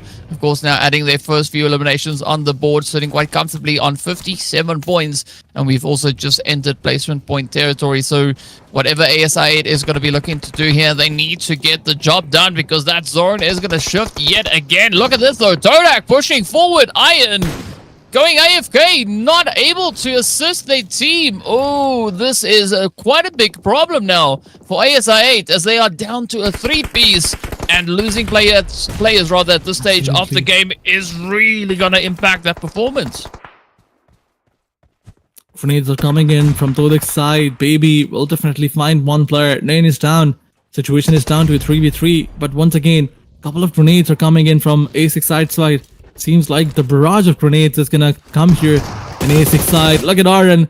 Now he's trying to assist his teammates, but you gotta watch out. Look at another player. He is on that elevated angle. So the gaming, they have the split, they have the minute advantage. Look at Leon. He charges in, and on the back of it, a buggy comes in. It's a 1v4 situation, and the last man standing is not gonna be able to deal with it. It was Calm who got eliminated, and one by one, A6i8, all the players, they got eliminated, and Todak will find 9 elimination points. And was that a 1v3 or a 1v4 by Cleon, because he has 7 elimination points, and on another side is Boom Esports Solo who will find the last man standing. Oh, wait a second, it's not the last man standing, it was a duo, and Vikings, one of the players down. They had 4 men standing. How did they lose all the players, and now they're on that situation where they only have 1 player left behind. Vikings, although Lazarus is also trying to survive, but the team TDK is chasing him, and once again it's the solo show that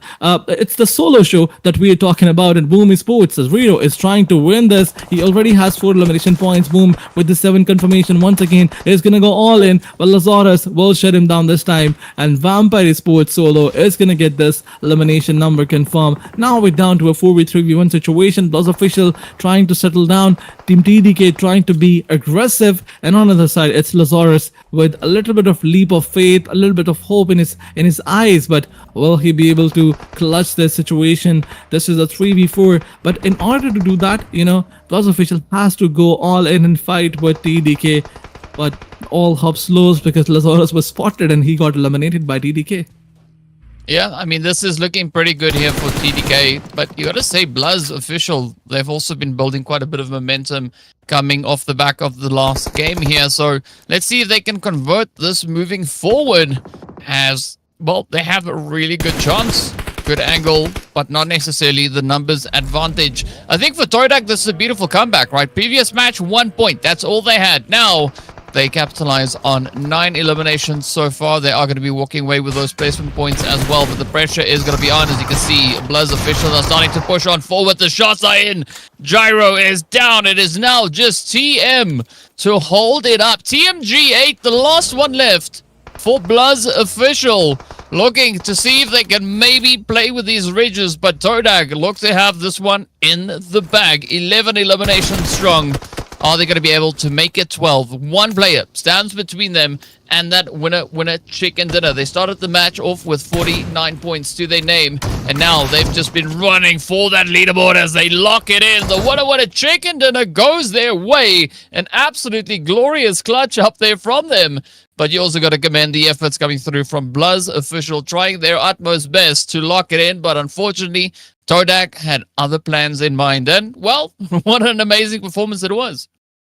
Absolutely. BLUZZ official. Previous match, they had 12 eliminations. In this match, they had 6.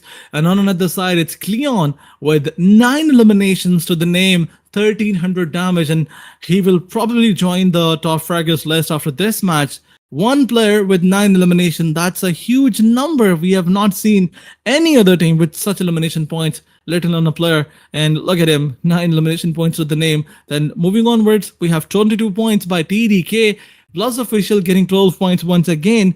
In previous match, they managed to get 12 points, but all the points were in terms of elimination. This time, they've tried to find a bit more balance, and it's a 6-6 number distribution on elimination and placement side. And then we have Vampire Esports stepping up big time once again.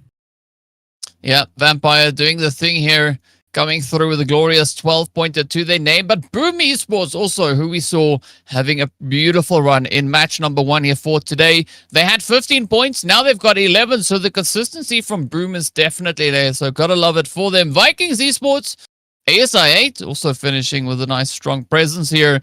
And the points extend all the way to that 16th position. Right. Champions Esports and DRS, unfortunately, this time around, not being able to convert points. Champions had 10. Now they took away the 1 and they are left with the donut. So very unfortunate for them. But it seems like DRS are having a very slow start to the day, right? 2 points in the previous match, no points in this game. If they're going to try and make a run for any position within the top 19, they will definitely have to get to that very, very quickly because, well, they had 14 points previously. Now we'll see where that takes them. But here we have it, our top of the board, Toadak stepping all the way up into 7th place, or 5th place rather, 7-slot jump. Absolutely, a brilliant performance by Toadak, gaming 22 points in total, I guess, in the previous match, and now they will definitely jump towards those top spots, and they can definitely fight and contest a Team Glue squad as well.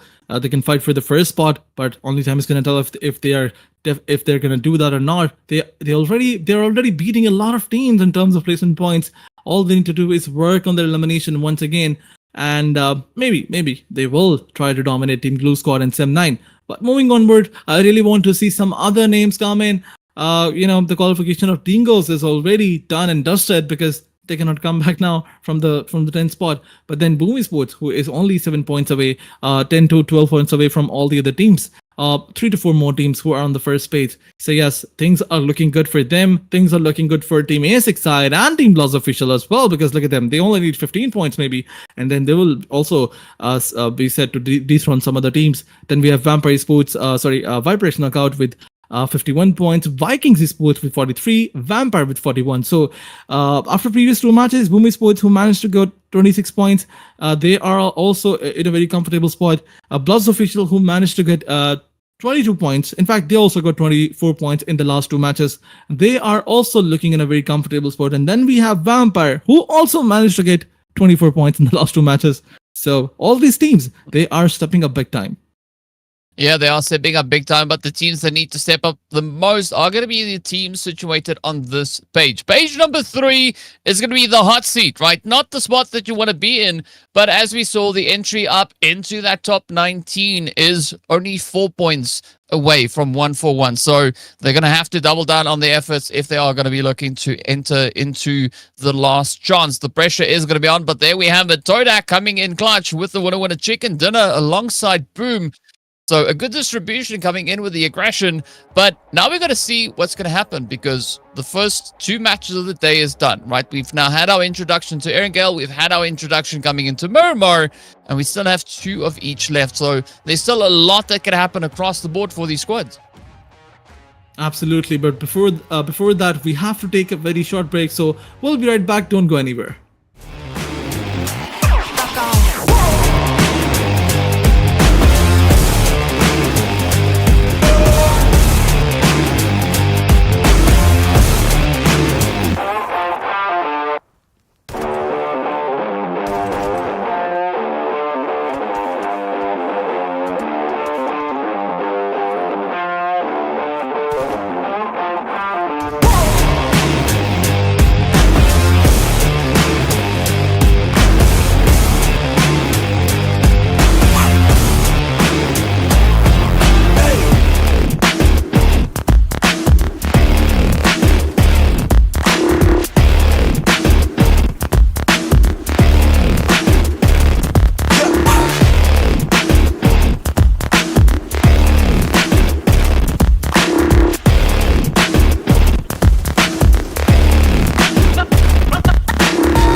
Welcome back, everyone. We're getting ready to move into game number 3. Of course, we're heading right back into Erangel to see what is going to be happening as we step into the second serving of a little bit of that bread and butter. But we've been looking at so much aggression coming through from our squads here. Of course, it was the side of Toadak to lock in that last winner chicken dinner, coming through with 12 eliminations. But I gotta say, though, the lobby really starting to balance out the aggression, right? We're not necessarily seeing one particular team running away with it, right? With regards to the eliminations.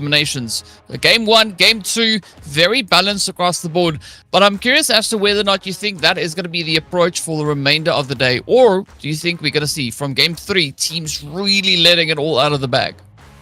Well, as I already mentioned, the teams now, they know that they have nothing to lose. They're trying to go all in. Like talking about Skyforce, TALON Esports, they managed to get 4 or 5 elimination points in the previous match. And after that, we saw Vikings getting 6 eliminations, Boom Esports getting, 11 points in total. So, yes, as you mentioned, teams have realized that they need to go all in, and they're trying to get their fair share in all those elimination points. But the consistency of TDK, plus of VIKINGS and VIPERxKO alongside Team Boom Esports, it's unmatchable. These are the teams who are trying to have those big jumps out there. As we already saw, TDK after the previous match and 22 points, they jumped into the top 5, and they are trying to dominate those teams like Blue Squad and 7-9. We did mention this, that maybe no one will be able to dethrone Blue Squad, but after the previous match performance by TDK, one more performance and like this, and they will be set to dominate Blue Squad. But hey, it's time to move towards our match number 3, which will be played in the map of Erangel, and the flight path is here. Yeah, it is indeed. We're looking right there at it. If you don't know what the flight path is, that thing there, right? The white and red line going across the screen. But so the teams are getting themselves ready for a little bit of the action. I'm curious as to where the zone could go. I mean, it could maybe go up north, it could go south, it could go anywhere. We have seen a little bit more of a focus over towards the eastern side, so it seems like the PUBG gods have some complications in mind, right? And of course, we're all for it. Love to see these teams really get right down to business, be as aggressive as they can be. We might even be looking at a few of those drop contentions coming through. A1, though, they are going to be moving up into Lepovka. Doesn't seem like there's anybody with them, at least not for the time being. Good separation down towards that southern side as well, but we are patiently awaiting that zone to be revealed. I think the north is going to be a very interesting point to look at, as we've got quite a few teams heading up there. It is going to be quite sparsely scattered, as we'll have Shelter come into play, we'll have School come into play, and potentially even Mansion and Heaven as well. So yeah, just awaiting that zone to be revealed so we can see what these teams have to work with. Well, teams are working on one thing that is for sure very evident, and that is they're avoiding the drop flashes. But zone is going to move towards the northern side, as you were mentioning. But this is an extreme northeastern shift where circle will be ending close to Stalber area, or maybe Havel area is another hot drop or hotspot where teams will try to go. But here comes another fight. This time around, not a drop clash, but a rotational fight between VIPERxKO and TALON Esports. They were trying to rotate from this area, this point onward, but Exil will find not just one, but 2 players, and Jahan will confirm elimination points. Look at this, VIPERxKO, who was trying to start the day with some good amount of elimination points. Now, in midday, they are facing rotational fights, and TALON, it's good for them because they were on the bottom spot, and these 2 points will definitely try to give them that momentum that they need.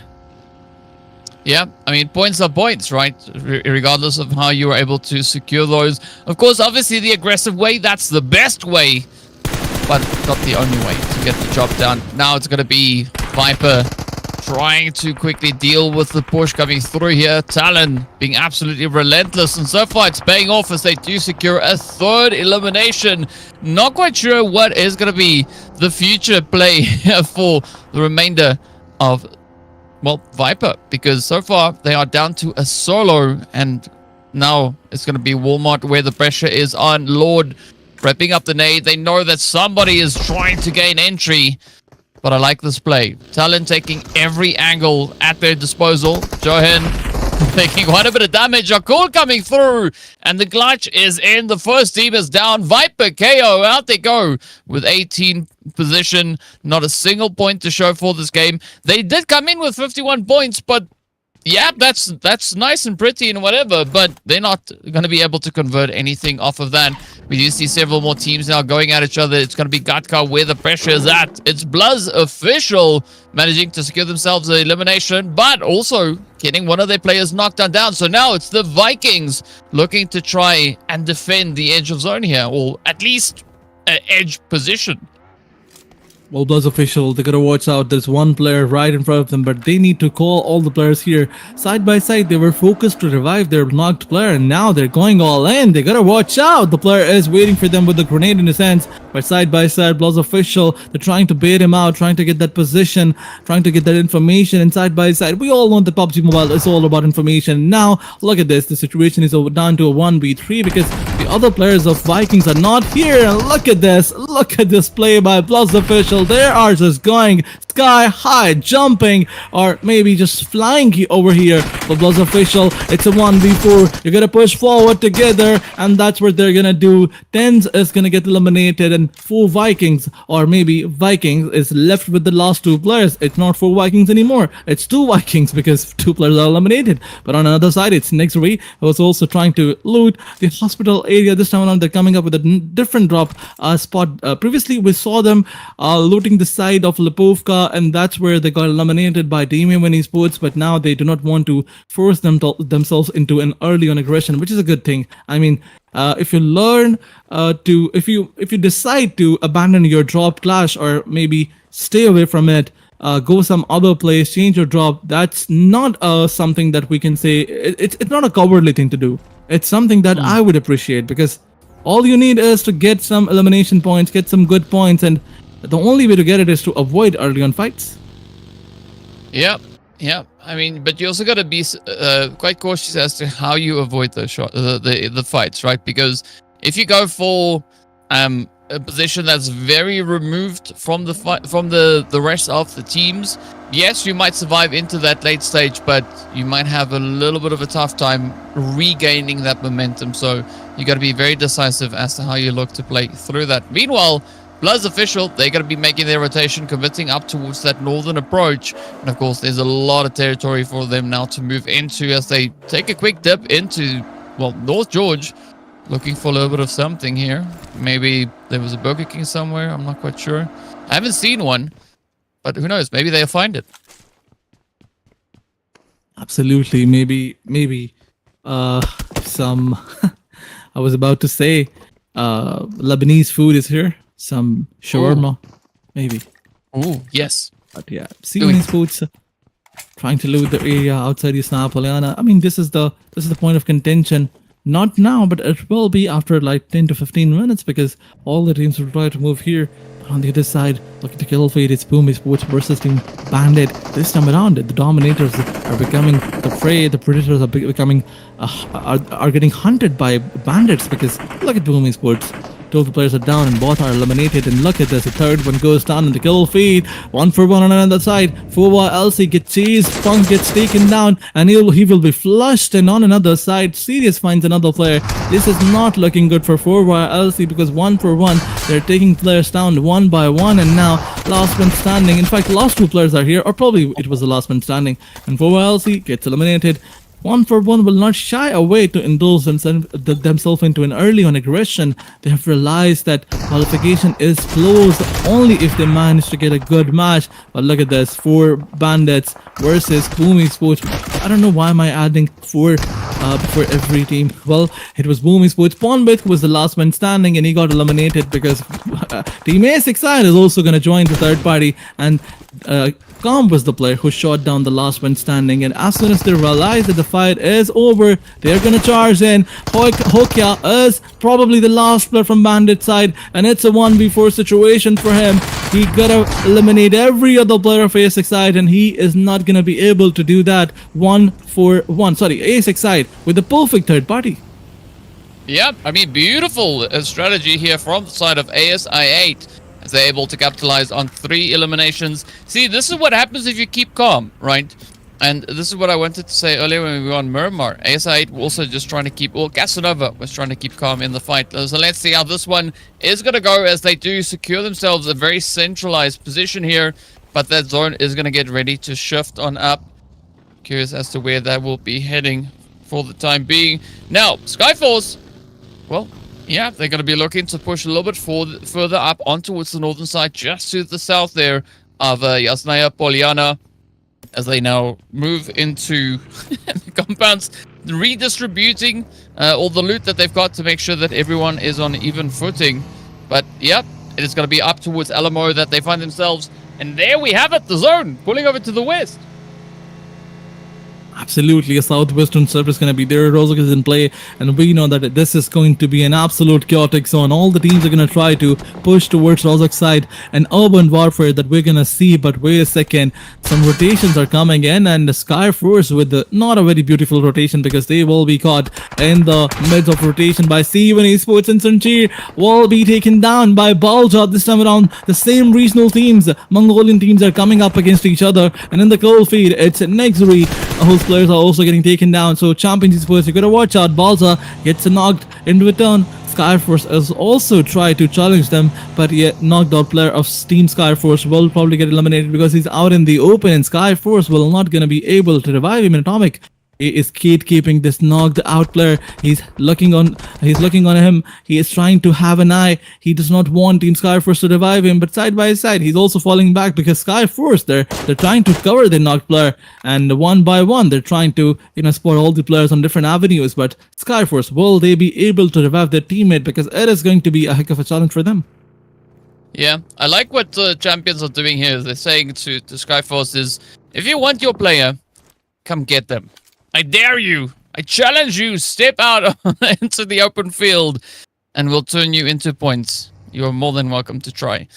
We do also then say goodbye to Vikings, as they won't be able to hold on much longer. Down they go back into the lobby. 13 teams now remain.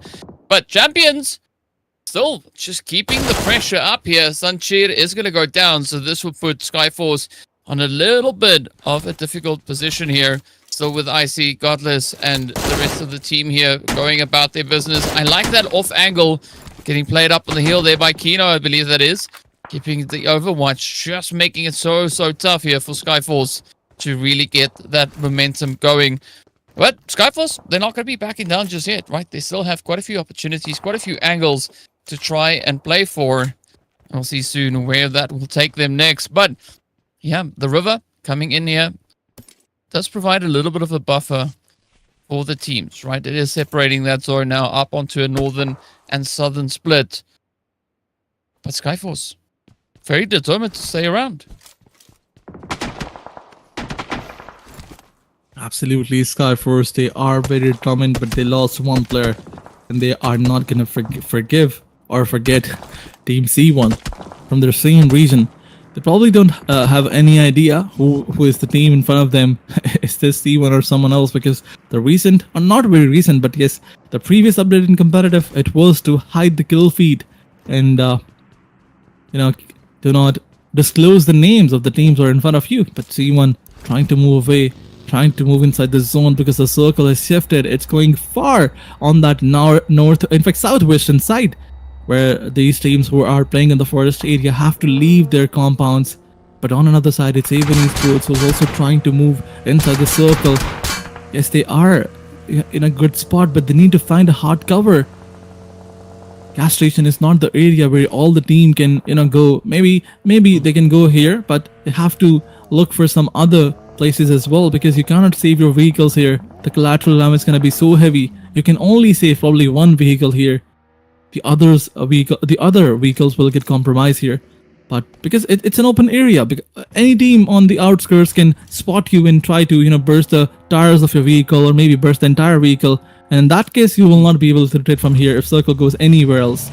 But Simon, once again, trying to abandon the fight, and their focus is to move inside the zone. On another side, it's TR versus VIPERxKO going in. A 4v4 fight where Vampire, they already have 2 elimination points, but they lost one player. Another one is knocked out because ASXI is coming with a third party.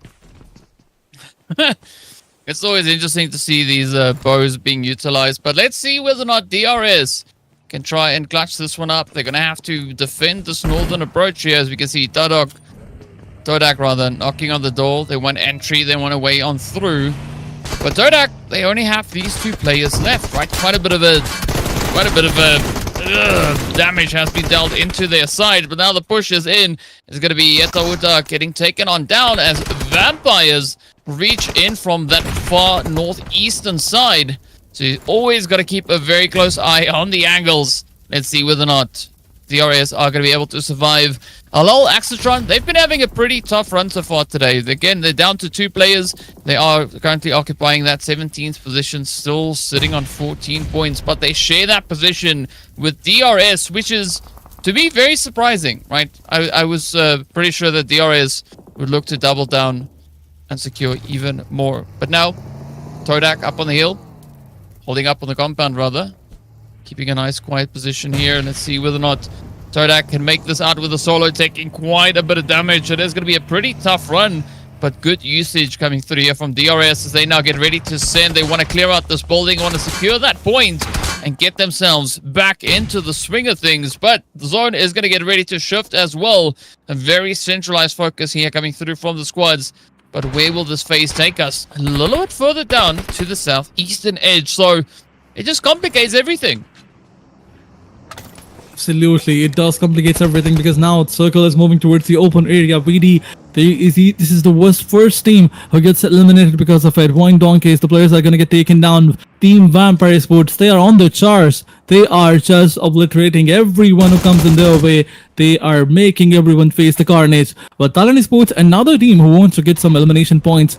Look at them. They have a good area for themselves. The hard cover is definitely going to be there. But side by side, they have some challenges in the outskirts. They need the zone to get closed in. But in the same time, they will spot the players of C1. And look at this elevation. Beautiful elevation by TALON Sports players. They're confirming some elimination points on C1 side by side, gatekeeping on the rotation side. And we can see the kill feed is not stopping. Every other team is trying to indulge themselves into a fight. NEXORY on the other side, they focused on the players of A1 Esports, took one of the players down. On the back of it, it's another team on the hill area who's trying to do a third party. But wait a second, some grenades are coming in from A1 side. That storm will definitely leave the player on 1 HP. But G, can he do something? Can he do something amazing? He jumps and lands a shot in the face of A1 Esports players, but some Lotus grenades are also coming in. But G is still trying to survive, still managing to survive. And once again, he is challenging by looking right into the eyes of A1 Esports. But challenge accepted, said A1 Esports flash, and this player goes back into the lobby. Once again, A1 Esports will survive, but the vehicles are damaged enough. They gotta watch out. Zone is still here, but somebody can go all in and slam in on you. And this time around, it's probably C1 who is gonna slam in on A1 Esports. Yeah, here they come, not wasting a second as they get ready to just push on forward. I think for Champions, this could be an interesting approach here. They are trailing by 17 points behind A1 Esports, so if they're going to try and maybe shake a few things up, they will have to double down. But of course, the big chase, at least for the team situated below 20th, is going to be to try and catch 19th, right? That is the lowest point that you want to aim for if you want to stay in this event any longer. As we know, today is the deciding day to see who will be moving through to the last chance, who will be moving straight into the grand finals. We'll find out. But DRS, so far, the odds look like it's pretty stacked against them. 2 eliminations up. They have that knock, but the pressure is there. It's going to be vampires just hanging right alongside them, keeping the pressure as high as they can. But they're not in the clear because there's more squads, right? BLUZZ reaching in as well, looking to bring a very quick stop to the plays there. Now, we can see the pushes coming through as 1-for-1 comes in from Rozok, rotating over the bridge. They know exactly where to go. They can hear the shots going off, so it's a very easy rotation for them to try and plan.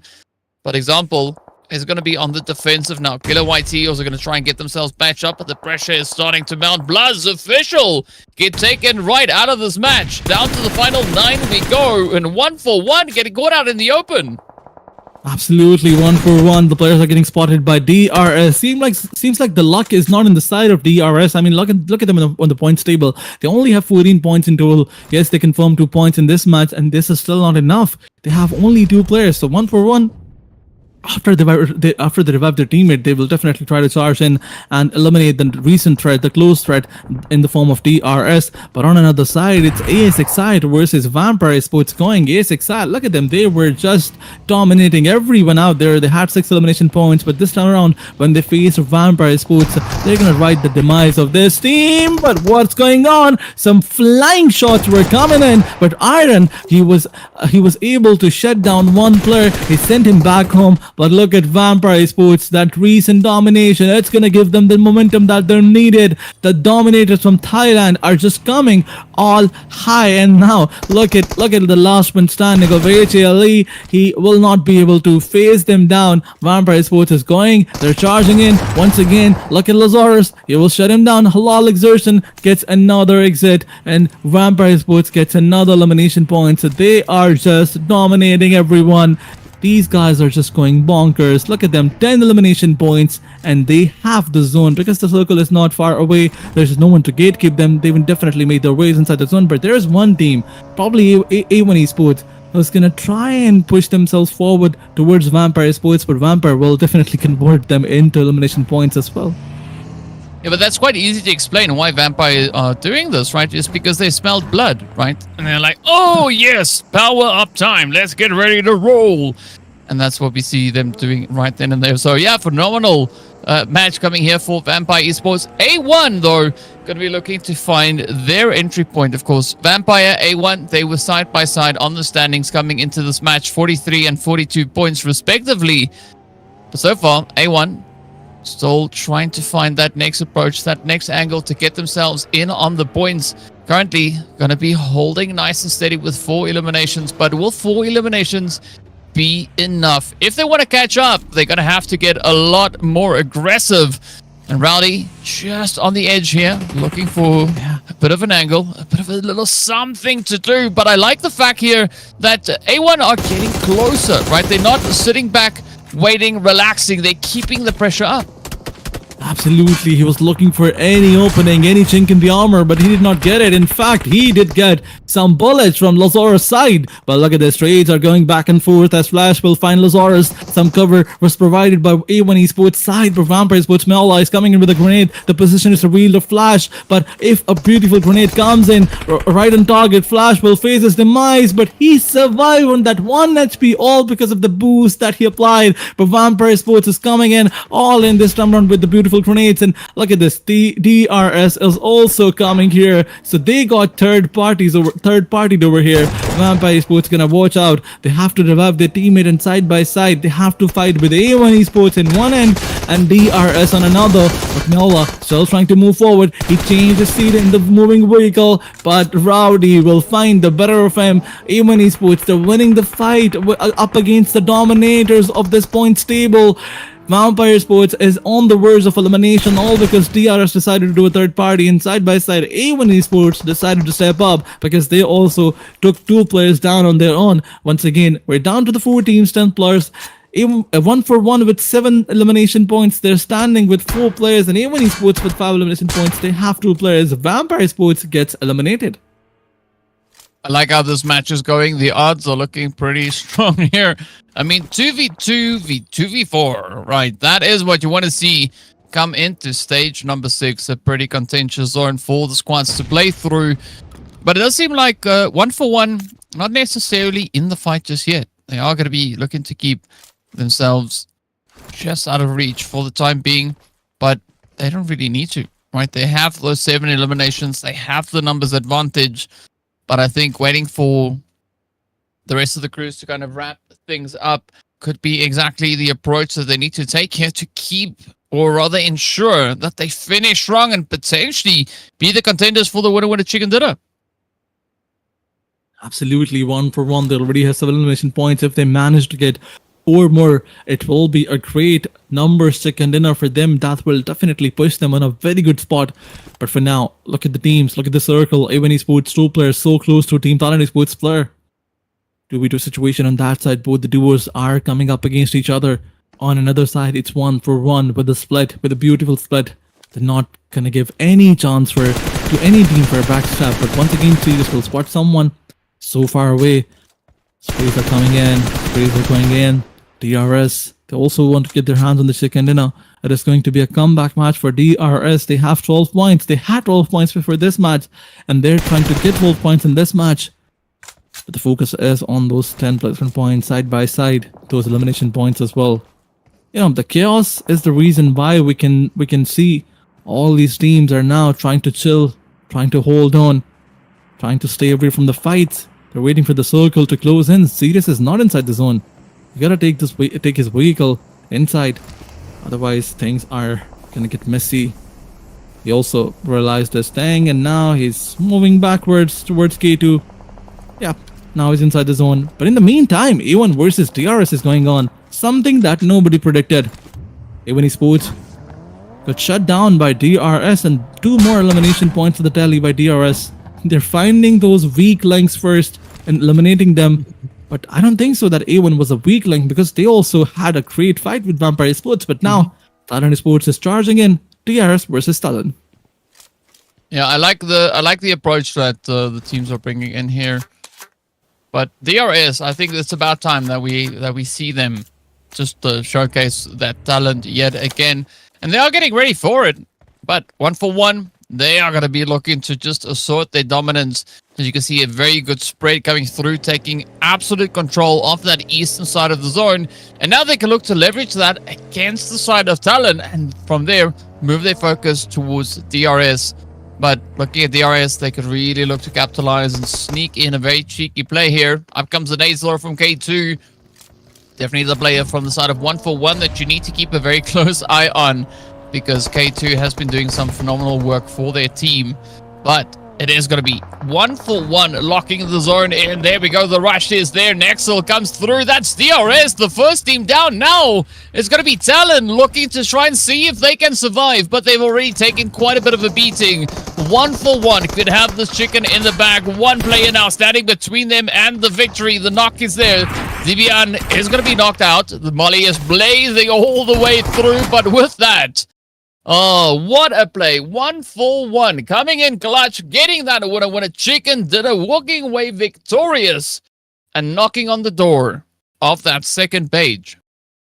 Absolutely. 9 elimination points for the tally. They needed it. It was a much needed match for them. In the previous match, they managed to get only 1 point. And yes, before that, they managed to get 2. 3 points in 2 matches, and then 19 points in 1 match. That is a brilliant shift by 1-for-1. A brilliant improvement. But I really want to see them on the points table, where they are in the overall ranking. Are these points enough to push them on close to those 9 spot, or do they need to work on it one more time? But side by side, talking about the MVP, it's no one from 1-for-1, but someone from TALON Esports, and this time around, it's Johan with 4 eliminations and 791. This damage is definitely justifying his elimination numbers. Yeah, I mean, a good way to get yourself in contention for that MVP slot. So, Johan doing a lot of hard work here. But unfortunately, as we saw, right, Johan taking quite a bit of damage in that final rush coming through, as 1-for-1 stepped up to the plate. And they took down the side here of TALON 1 by 1. But now we got to take a look and see what the overall point situation is. What does that tally look like, and where do these teams find themselves? Of course, well, here we have it. 1-for-1 walking away with 19 glorious points, but TALON and Vampire Esports picking up 14 points apiece. Oh my god, Vampire Esports 38 points in 3 matches. This is brilliant by them. Once again, they managed to get 14 points, in DRS, yes, they had a good match, but this is the only good match that they had. I mean, in the previous, how many matches? Like 7 matches, 8 matches, they managed to get only 12 points, and now they have 13 more. 14 points and now 13 more.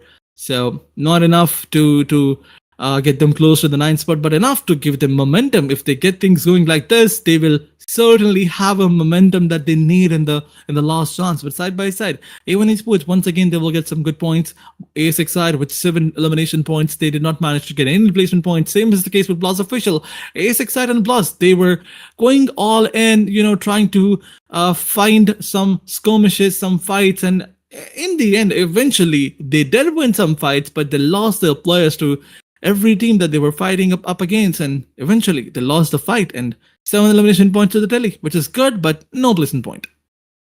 Yeah, it's unfortunate, but it is what it is. Now, taking a look at our next result here, and of course, it is going to be, well, the overall rankings coming through the first page, and no change, right? Not a single bit of a change here. Toadak still going to be locked in into 5th place, and we've not yet seen anybody from that second page making entry onto this one itself. So the pressure is going to be on as it continues to rise. But and again, moving on to the next one, there we have even more so, as we can see now, the movement is there, right? 1-for-1, all the way up into 16th position.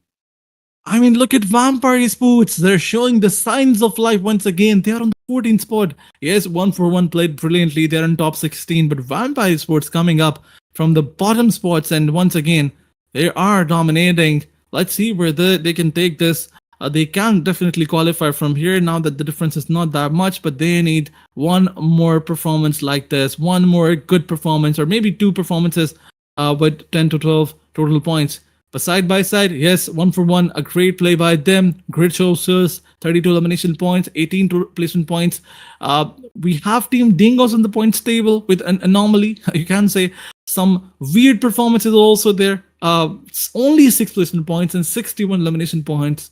It clearly tells that Dingoes, they had a different plan. They just wanted to get elimination numbers. They were just playing for the montages. They were just playing for the videos. But yes. We have VIPERxKO knockout going 1 place down, which is not good. But let's see what are they going to do in the next matches.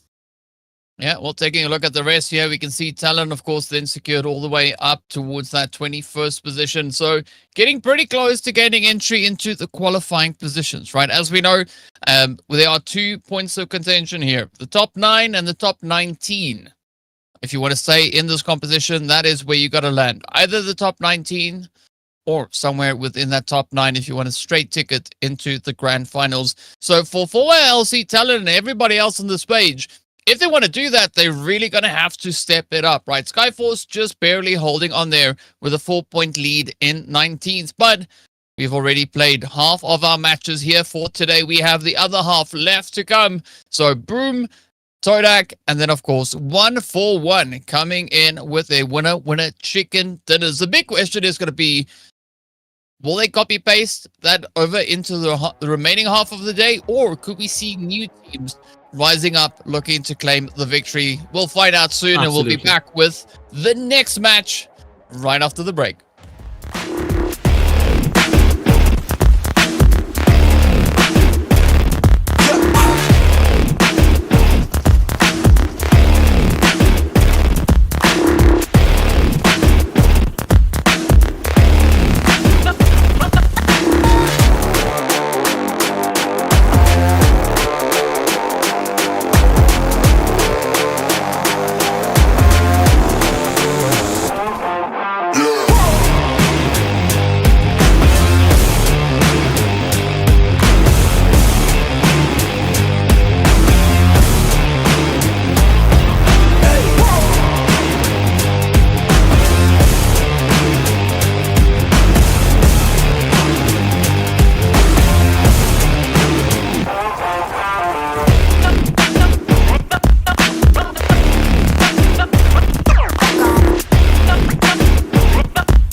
Welcome back, everyone. The first half of the day is done and dusted, and it's also the final stretch. The last 3 games to see who's going to be continuing. Wow, there we go. English, please. Continuing with the rest of the event, or who won't, right? There's going to be a select few teams that unfortunately won't be able to make it into either the last chance or the grand finals itself. So it's all going to come down to how they take on the next 2 Miramars, as well as that final Erangel that is going to be squeezed in there as well. So the pressure is on. And Aladdin, based on what the teams have been showing so far today, I think it is still essentially anyone's game as to who's going to be taking the winner chicken dinner. I'm not quite convinced who's going to be qualifying into the last chance, though. Well, if you look at the points table, you will clearly see that the difference is not that much. If you get one chicken dinner, if you get 20 points in one match, you can definitely jump from maybe 20th spot to 16th spot. In fact, to maybe 14 or 13 spots. So you need 2 good matches and you can certainly qualify. You can certainly be on the top spots where you want to be. But yes, you need to have those 2 good matches at least. Talking about the good matches, VIPERxKO, yes, they started the day off with some trade points, some trade elimination points, and now they have 55 points in total.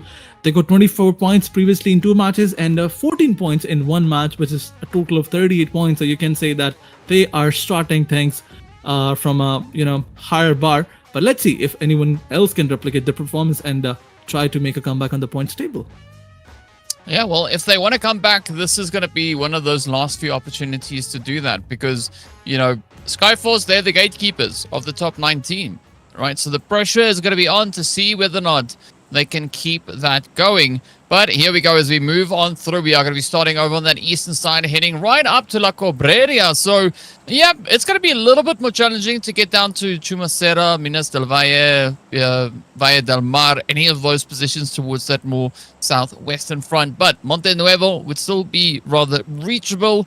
It is going to be a little bit of a stretch, but I'm sure if you squint, you might get yourself there. So, yep, the team's definitely going to look to get themselves situated. I'm curious whether or not we're going to have some hot drops coming in again, right? Picardo did get a little bit of love earlier. We did see Al Azahar also receiving a little bit of attention. But, I mean, Hacienda del Patron, San Martin, that was also pretty hot and heated in the previous match. Absolutely, but now that we're seeing teams focusing on their placement points and side-by-side elimination points, they are trying to avoid those early on skirmishes. They will try to, just stay alive and find the zone for themselves, and then later on try to indulge into fights. So that's the good thing. In the previous match, we saw 2 teams staying away from the drop fights. They were abandoning the drop clashes, but now that we are here, VIPERxKO Knockout is in a drop clash fight. They are not abandoning anything. Look at Tala, he's just going all in. My man is just going bonkers. He just wants to go all in, punish his opponents, and look at him. He has 3 elimination points. A 1v3 by Tala in just a few seconds. I don't know if it's the opponent or it's halal exertion. I don't know if they don't want to play, because every time when they get eliminated, it's either a 3 seconds clutch, it's either a 4 second clutch, or maybe a 5 second clutch. Not more than that. They just come in and then go out. Well, you can say they're consistent, right? Because that's been happening in several games, right? It's not the right kind of consistency to have, but I respect the fact that they're consistent. We just want to see that now being changed up. What's also changing is Vampire Esports. Out they go. In 17th, the second team to leave for the lobby. That is not what we want to see. But, hey, Hacienda del Patron is going to be a pretty hot and sweaty spot here for the time being. DRS looking to see if they can climb and claw their way on back. They were all the way in 24th position coming into this match. They are yet to show us what they can do.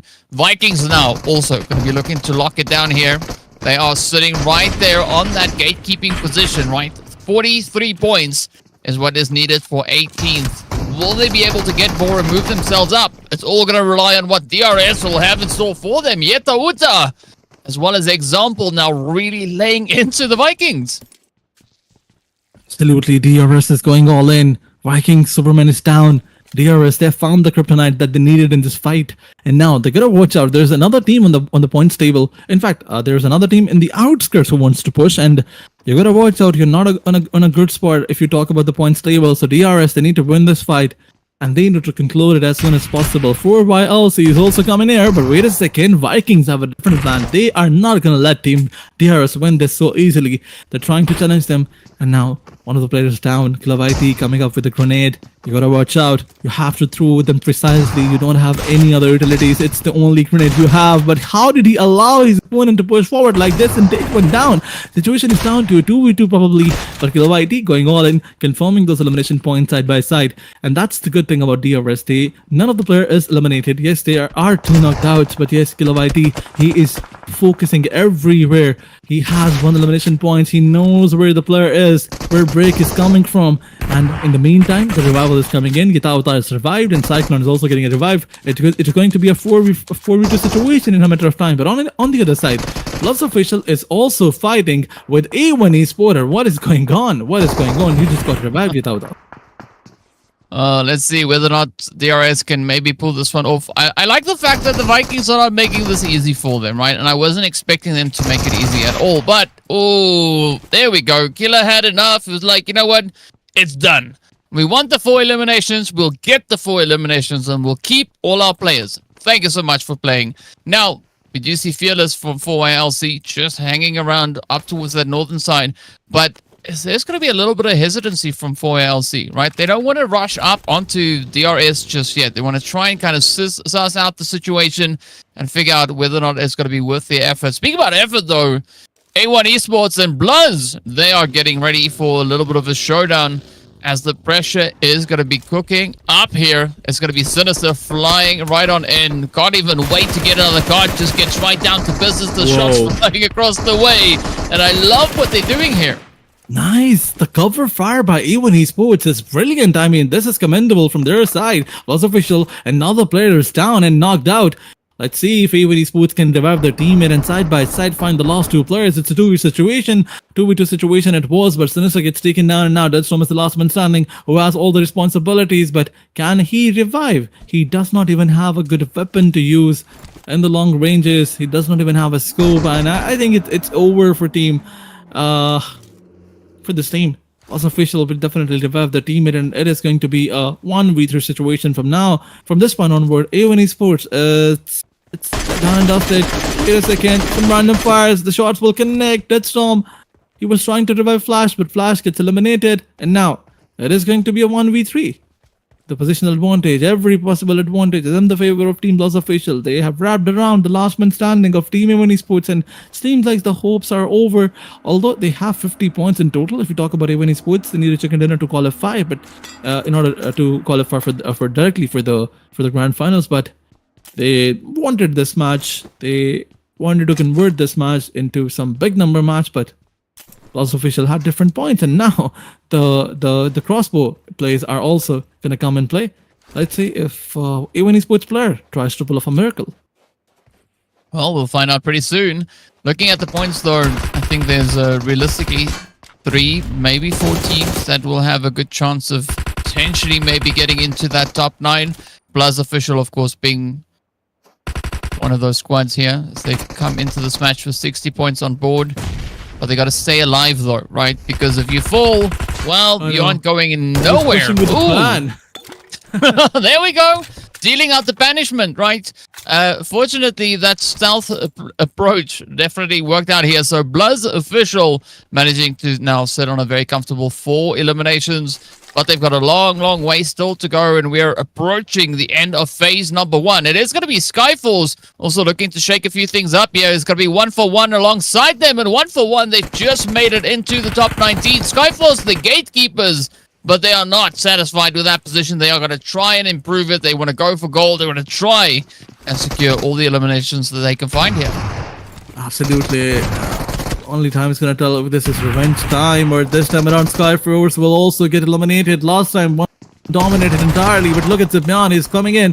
He wanted to push on Team Skyforce players, but yes, he dealt with a lot of damage. Once again, Skyforce is reviving their teammate, but there's another team in the close vicinity. It's 4YLC. They're just watching every fight from sub-elevated angle. They're not trying to move in. Once again, Zibyan, he was trying to take that leap of faith, but that faith is not gonna take him anywhere. And one by one, all the players are gonna be taken down. Skyforce send them back home, wrap them in a box, pack them, and send them back to Pakistan. But they're already in Pakistan. They're playing from their homes. That was just a joke. Skyforce, they have 4 elimination points, but they gotta watch out. 4 by LC is probably gatekeeping them. But in every other fight, they are the ones who are watching them, and they're like, we are watching. The 2 teams are fighting, we will watch them, and then we will just leave. We will not. You just need the heavy breathing. You just need that heavy breathing to come in as well. You know, it's like, we're watching. We are watching. Then, yeah, that'd be full level creepy right then and there. Speaking about full level though, it is going to be VOIN Donkey getting ready for a little bit of a something over here. VOIN Donkey coming through with 21 points at the start of this match. Not the craziest amount of points that we've seen here, but BLUZZ official, they just capitalizing. Already 6 eliminations up. Going to be looking for number 7.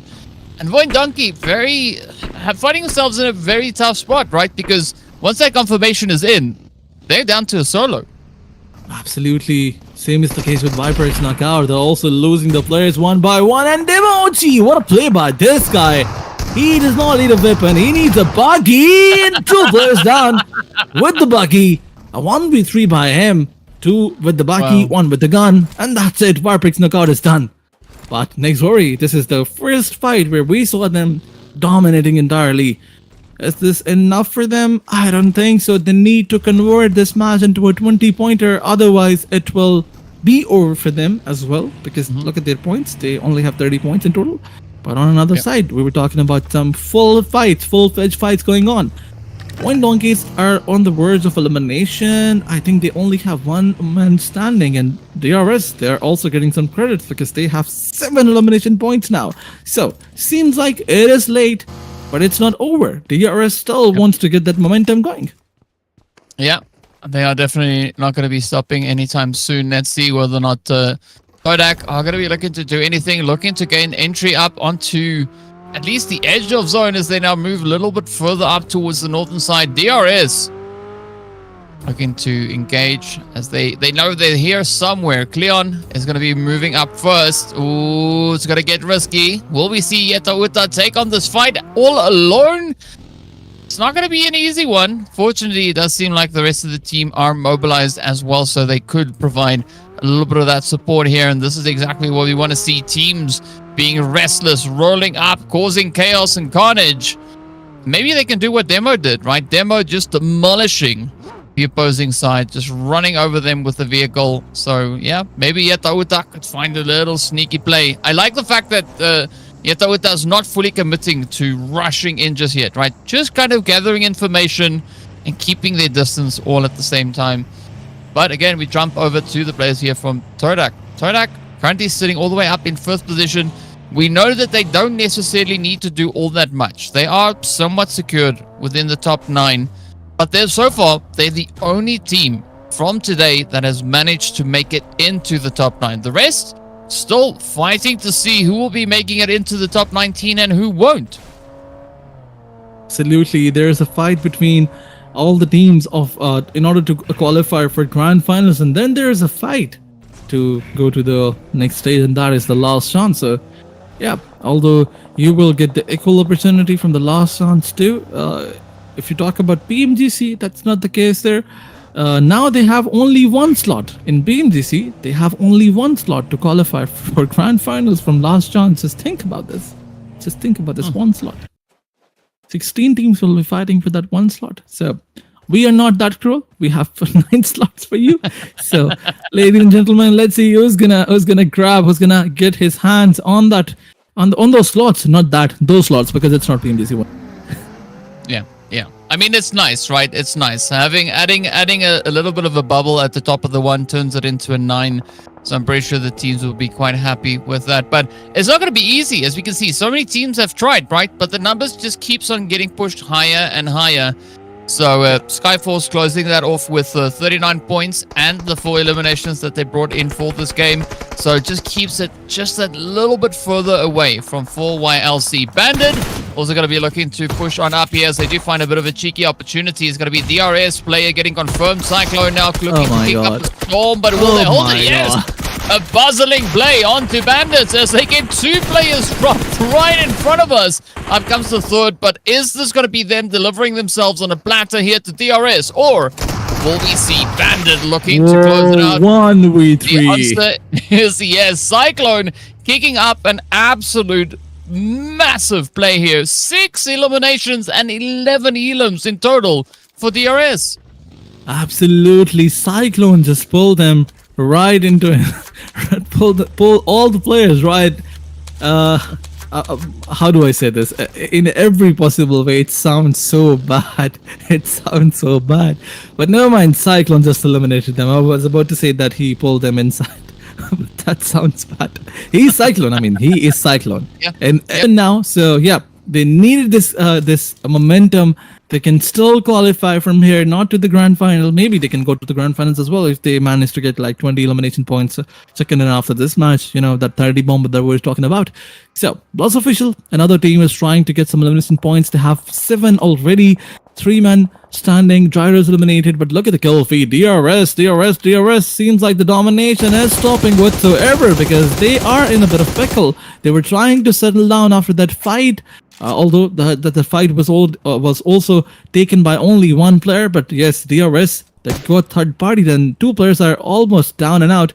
And I guess they are left with the last 2 players. Yes, 2 players are eliminated and DRS is left with the last 2 players. So things are looking tough for them as well.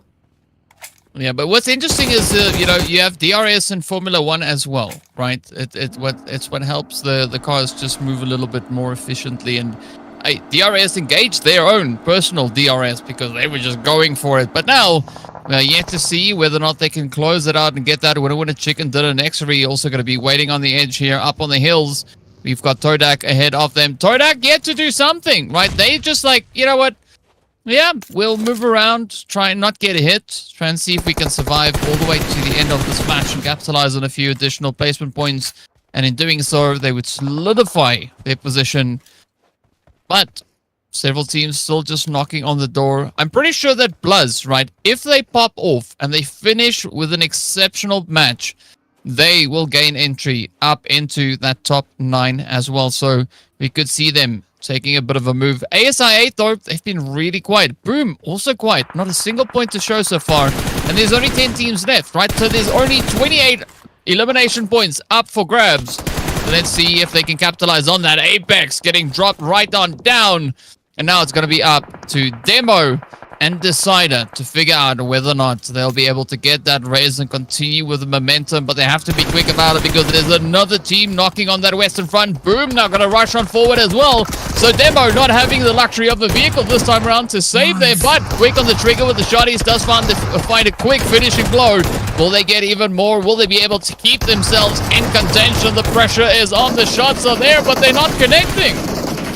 Absolutely, the shots were fired but not connecting, and finally Demo finds them and shuts them down. But wait a second, before he eliminates them, there is a cover fire. In fact, a third party from DDK's side is going to come in, and look at this. NEXORY standing with the last man standing, and DDK with the brilliant third party. It will definitely damage both the teams, and not just PUBG Sports but NEXORY as well. And now Decider is the last man standing who needs to decide about the fate of his team in side by side.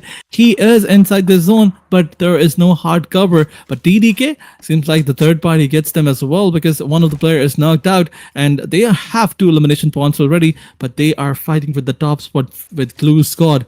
But wait a second, NEXORY, Decider still trying to be aggressive. You cannot do that. You're the last man standing. You better watch out. One spray and you will be done and dusted. In the meantime, BOOM Esports, they lost their players.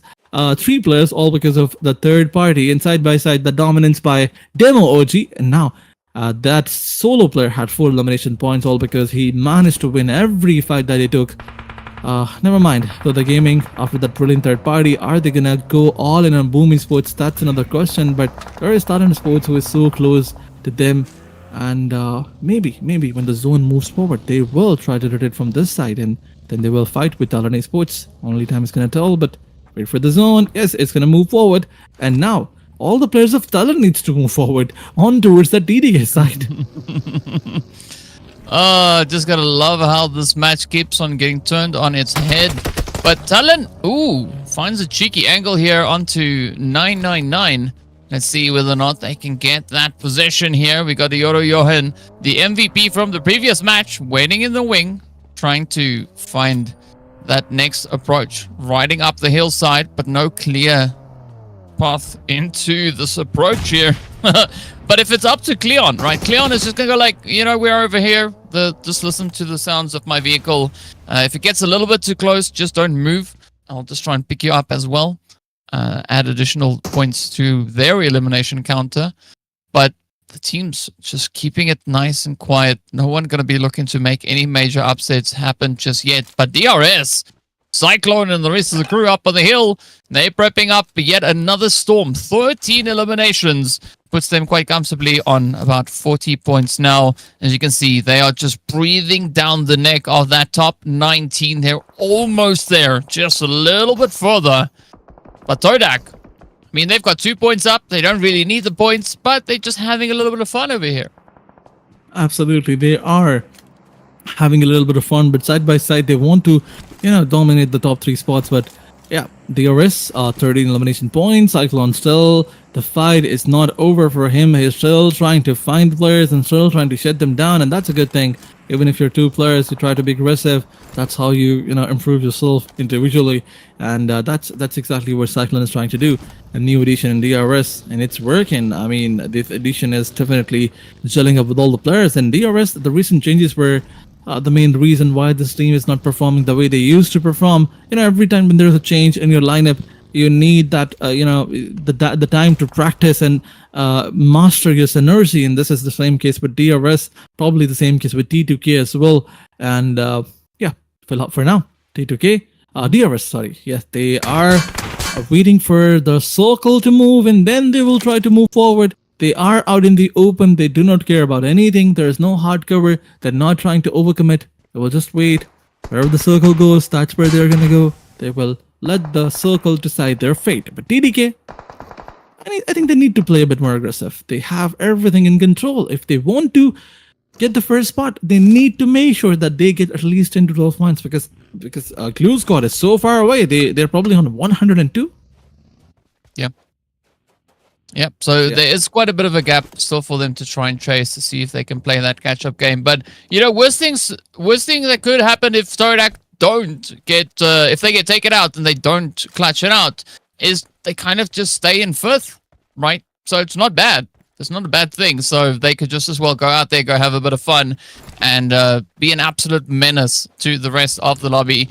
We do see DRS now up on the high ground, keeping a nice little bit of overwatch. So Talon, they're gonna have their claws absolutely full, trying to figure out how they will move forward as the zone kind of just centers up on itself, just really emphasizing that crater now to come into play. And this is where the territory, the high ground, is going to be, I think, quite a point of contention, right? Because so many teams are occupying that, and you don't want to be the one caught out with yourself at a lower position, because that really will be an uphill battle. Well, the only thing that's stopping these teams from fighting that is the circle, because the circle is already here. So nobody's trying to move forward. Nobody's trying to, get away. They're just trying to hold on, and the circle is moving here again and again. But yes, AXEXide, they need to move inside the zone. Yes, 3 other players are already inside the zone. Baby is waiting for any of those possible backstab. If someone tries to come from the backside, Baby will deal with them. But wait a second, Team AXEXIDE's Casanova, his position is so brilliant. He can definitely spot everyone out there. BLUZZ official, one player wants to move inside the zone, and he will probably spot him out. And side by side, this push by players of VOIN Donkeys, and BLUZZ official Iron finds one player, eating him down. And VOIN Donkeys, they have to be really careful. It's a 1v2 situation, but he's still getting out. He's still trying to get the elimination numbers confirm. He gets one knocked out player. He confirms him. He finds another knocked out player. The happiest lad out there is definitely VOIN Donkeys Razek. But in the meantime, AXEXIDE, they came from the backside. They wanted to confirm their elimination points, although one was stolen away. But still, in all that process, they spotted the player of VOIN Donkeys. Now at least they know that somebody was there to steal their elimination points, and that somebody is Razek. But wait a second, there's another fight going on. This time on TALON Esports versus C1. They're coming up against each other. It's like the whole lobby decided to just rush up onto the western side of zone for some absurd reason. But here we go, as we've got Axel now just trying to smoke things up. both. They are holding nice and steady up on the high ground. Talon, will they be able to get the job done? Now looking to set up a bit of a gatekeep here, as they know TODAK need to move on forward. They have to disengage from those compounds, and that is going to just put them at the mercy of the Talon squad. ASI8 also now starting to mobilize. They've already been able to secure themselves those 4 eliminations as we saw earlier, but now Casanova, Iron, and Baby looking to turn up the heat. We still are one shy of the full squad being on that front line. The utility is now getting extended, and here we go. It's going to be Yoru Johan looking to lock it in. They do find Cleon. The damage is in, and this is now Toadak being put on quite a bit of a back foot here. The spray is phenomenal as Access locks it in, and that is it. It's the end of the road, right? That is done and dusted. Toadak will have to settle for what they've been able to get so far. Now, 7 eliminations are coming through here for Talon, and they are looking to build up quite a bit of momentum. Currently leading the charge as the most aggressive team, still surviving the highest elimination count. But we are yet to see what the solo from Boom and VOIN Donkey are going to look to bring to the battlefield. Absolutely, yes, excited. They will try to dominate this battlefield right here. But yes, there is one big hurdle, and that is Team Talon Esports. But you know, the map control is with Team Talon Esports, and these are the teams are fighting with each other. They're not giving any information to the solos, and they are trying to indulge with each other. And look at that call. A is pushing all in with the vehicles, but A is excited, baby. You gotta watch out. The cover there. Johan was the player who takes the first player down, and now it's a 2v4 situation. And Team Talon Esports, they're looking more confident than ever. They're looking more, aggressive than ever. And ASX side, Casanova, you have to deal with them, but calm from one side, Casanova from another. Will these two players be enough to participate in this fight or take the Talon's players down or not? But Talon Esports, they have some different plan. They just want to go all in. They have 8 already in the backpack. They're trying to sum up more. But wait a second, Casanova can't do anything. That's another clutch machine that we're talking about. But in the meantime, Calm gets a lot of damage, and seems like it is not going to be easy. Once again, Johan comes in. Yummy Johans come in from Boom Sports side, and as he takes down one, Rezek takes another. ASX side is done and dusted. Down to the last 2 solos and an entire team. It's a 4v1v1 situation, and Yummy Johan is also compromised because his position is revealed and compromised by Team Talon Esports. Once again, grenades are coming in, utilities are going in, and there you go, another player eliminated. Yeah, the pressure continuing to build. 3 players now up on their feet as the 4th is about to get carried back into the zone. It's VOIN Donkey holding on to see if they can maybe play the upset. I mean, if Razak plays a good angle, they could still maybe change up how this match ends. But Talon, they are going to be looking to secure that final elimination, get themselves the double-digit points on board. And now the rush is in, right? Axel pushing forward. Razak just here. I don't really see Razak getting out of this in one piece, but who knows, they could still look to surprise us. Axel searching frantically, looking for the angle. Out comes the DBS, and down they go. The match is done. Talon walking away with 10 eliminations, and the winner chicken dinner. Getting a glorious 20 bomb, getting dropped right there. And it was about time, right? They came in, they sharpened their claws, they were ready to show us what they've got. They already started in the previous match, right? Yoru Johan was the MVP of the previous game. Here they go, making a good landing. And of course, previous game, 8 eliminations. This time, they doubled down, walking away with a glorious 10 points. Absolutely, what a play by this team. But DRS example is going to be there in the MVP list with 5 elimination points and 1147 damage. A match where DRS tried to step up big time, and yes, they did try to get the momentum, and they did get it. They did get some good amount of elimination points, and side by side, Cyclone was also there with some clutches, and that man was just going bonkers. He was trying to, make sure that everybody who fights with him meets with the Cyclone. And I think he got 6 elimination points. Yeah, but it's all about the spread, right? You got to look at the damage, the survival time, and all of that combined. But yeah, I think it's safe to say DRS, they were kicking up a storm. Not enough of a storm, though, but a storm nonetheless. And we got to take a look at those overall points to see where the teams find themselves and what that situation is. But of course, we'll be hopping into that very, very soon. But again, a very satisfying game that we've witnessed. Now, taking a look at it, it's going to be 20 points up at the top. DRS coming in clutch with 14 total. Elims alongside placement, putting them on a very comfortable 17 points. It took them a while to find that synergy, but now we do see it eventually starting to click on in. And after this, there's only 2 more games left. So it's looking quite promising for DRS, but they will have to keep that momentum going. ASI8, as we also mentioned previously, are going to be looking to try and see if they can maybe contend for that top 9, and they are getting very close if they can keep this momentum. Absolutely, they are looking very close. DRS, they can also qualify from the 19th spot, yes, from 18 or maybe 19th spot. But moving onwards, VOIN Donkeys, another decent match, but they need such matches. Although if you look towards the points table, VOIN Donkeys is not looking on a decent spot. BLUZZ Official, another heavy elimination number match. But there's just one thing with BLUZZ Official. They're getting elimination points, but they are not getting placement points somehow. They need to work on that well, big time. But side by side, BOOM Esports, they're getting some elimination, some placement points. Yes, they are getting more placements than elimination, but it's working out for them. They are so close to qualify. Then we have NEXORY, who had their first good game. Before that, they were losing some early on drop clashes. They tried to avoid drop clashes, and now they had a good match. VIPERxKO knockout, losing early on fights. This time around, they did win some elimination points, but they did not manage to get any placement point.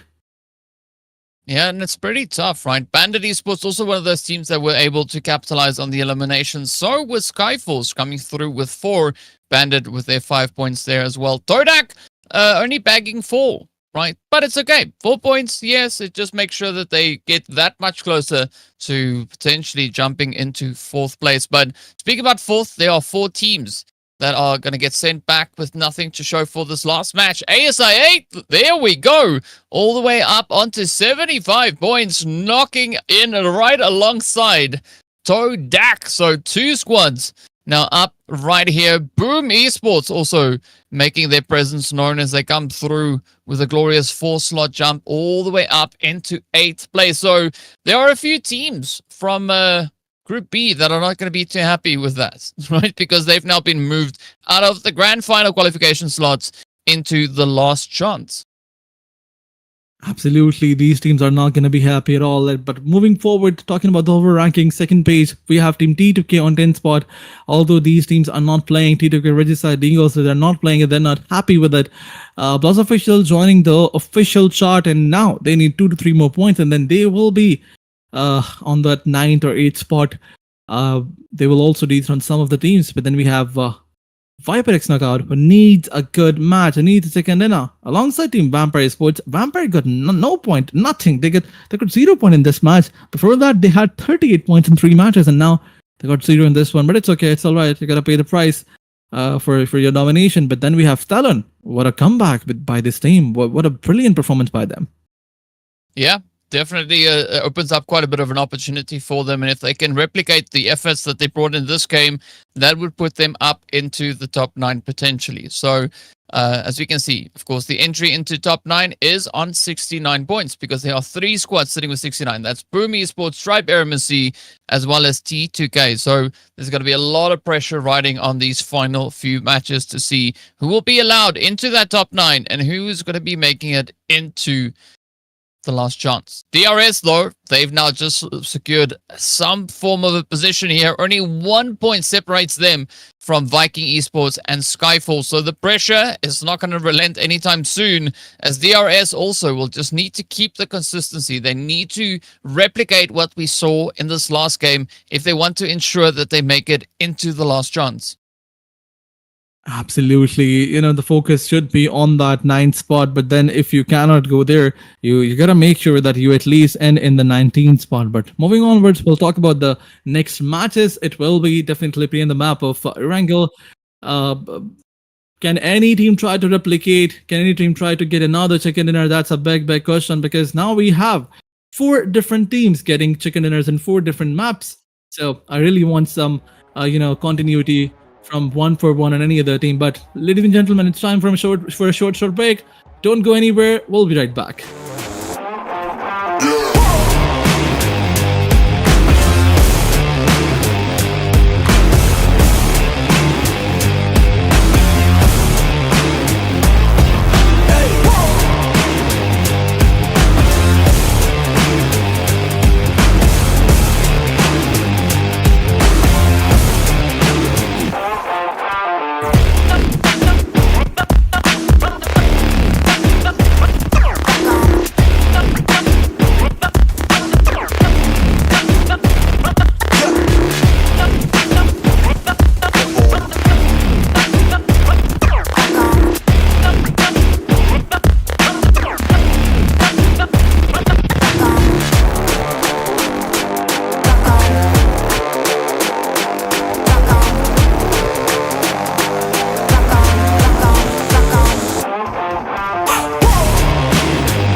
Ladies and gentlemen, we are getting ready to rumble with our final 2 games coming in hot. We are going to be heading into the final Erangel to see what the teams can do. Will we have a major upset with regards to the top 9? Will we have an upset with regards to the top 19?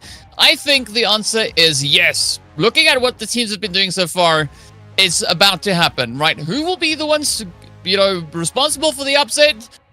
I don't quite know, but we'll find out. Aladdin, maybe you have some insights on who will be the ones to upset the overall standings. Well, to be very honest, I think the first team is definitely going to be VIPERxKO from Pakistan side, because they've been struggling with the aggression lately. But if they get one good match, if they get one match with some good elimination numbers, they can definitely turn the table, turn the points table. Side by side, we have some other names coming in like Vampire Esports. They also need one good match. Previously, they had 38 points in just 3 matches. So if they get 20 points more, maybe 15 points more, they can also, be in the top 8. So, yep, lots and lots of things that can change in the points table. And it is getting interesting more than ever. Talking about the teams who are in the bottom spot, probably someone like Team Skyforce and 4YLC can also come up. But they need a good match. They also need some good amount of elimination numbers, and side by side a chicken dinner. Yeah, so the pressure is going to be on to see whether or not they can deliver on that front. And of course, the opportunity is there, right? And as long as they are willing to do what is required from them to move up and, bring in a few of those surprises. But so I think there's 2 points that we're going to be looking at is the teams that are sitting towards the top of that second page, and also then the teams that are sitting, I would say, also towards the top of that final page. So the pressure is going to be on. But it's all going to boil down what the teams do in this match and the following one, because that's all we have left. So the flight path, somewhat okay. I wouldn't say it's a bad zone. It's still a decent one, still allowing some pretty good access up towards the north, or up towards like Rozhok Ruins, that region. But hopefully the zone is going to be complementing this flight path. Absolutely. I think the zone is a bit more cornered on toward the southern side, because teams who want to go towards Severny's, Arki, Kameshki, they will definitely face a lot of problems. And side by side, the circle is this going to be another northeastern side circle? The reputation was definitely there in every other circle. We saw Gesnau into circles. We saw school side, Rozhok side circles as well, side by side. The area between Mention and school side, you can call it.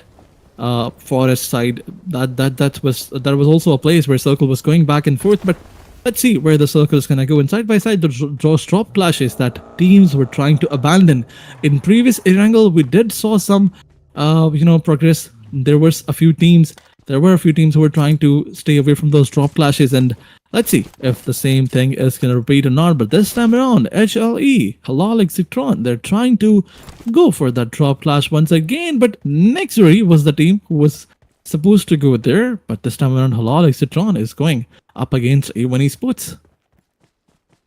Nice little bit of an upset that could come through here. If HALAL, AXETRON can pull this one off, they've got 15 points. Let's see, maybe they can find a few more. They're just trying to figure out where A1 is. They did see them drop on down. There's a 35-point difference between both these squads. So for HALAL, AXETRON, if they want to try and play for the upset, they're going to have to play a phenomenal game, right? They cannot afford to make any oopsies right here. They're going to have to lock in and play like they've never played before. Hitman could be the one to get the ball rolling as they start to push up. Flash now doing what Flash does best. Tries to get out of the hot and sticky spot, but instead it takes them right back into the lobby. Absolutely, these are the teams from same region. Both are the Bangladeshi teams, and yet fighting against each other clearly tells that these teams do not have same interests. You can say their interests are not aligned, but on the other side, it's NEX versus Team Bandit, and Bandit is, they are just obliterating in this fight. They're getting some elimination points, but then Sky, a big mistake by him. He got spotted and he got knocked down as well. Bandit, 2 of the players are flushed, and there is just only one player, Venice, with the responsibility of his team. Let's see if NEX can, just go all in and eliminate this player as well. They have 3 elimination points confirmed. It's a 1v2 situation. But, we've seen some players doing 1v2s previously. So even if you're in a 1v2 situation, it doesn't mean that it guarantees you a win. But on another side, HLE versus A1 Esports. A1 Esports gets eliminated, and here Bandit gets eliminated. So yeah, seems like Halal AXETRON, they want to dominate, and this time around they came against their own team, Hitman, who used to play in A1 Esports. Now he's playing in Halal AXETRON, and he came for the maybe revenge up against his old teammates, ex-teammates. Yeah. I mean, sure, right? We'll take it. This is the kind of aggression that we need to see if Halal AXETRON is going to be looking to make an impact in this game. So looking forward to seeing what they'll be bringing in next. NEXORY, unfortunately, Demo is going to take themselves out, and with that, the crew goes down. So 2 squads already packing their bags and leaving this map. Unfortunate play, but it is what it is. Now, let's see where the rest is going to go. As A1 Esports is out, NEXORY is out, Bandit is out. So the pressure is going to be on the rest of the teams. A few squads already feeling quite comfortable with the elimination. So the only one still in the lobby with points so far is Halal. That's all, right? Everybody else that has been able to secure eliminations have been taken out. And then, of course, DRS is also right there as well. But they've snuck a little cheeky spray at the expense of Skyfall. So yeah, the trades are definitely looking to come on in. Now, I want to see how these teams are going to look to get themselves situated, because, of course, we did see that zone again taking a very aggressive shift over towards the eastern side. Absolutely, the circle shift is not looking good, but I think it's time that every team realize that they have to go for an early on rotation, because the circle demands it. But side by side, they will focus on their rotation, but side by side they have to focus on those elimination points as well. Talking about Vikings, if you look towards the points table, they are not on a very good spot for YLC. They are on 23rd spot. They're still trying to contest for the 19th spot, but look at the difference.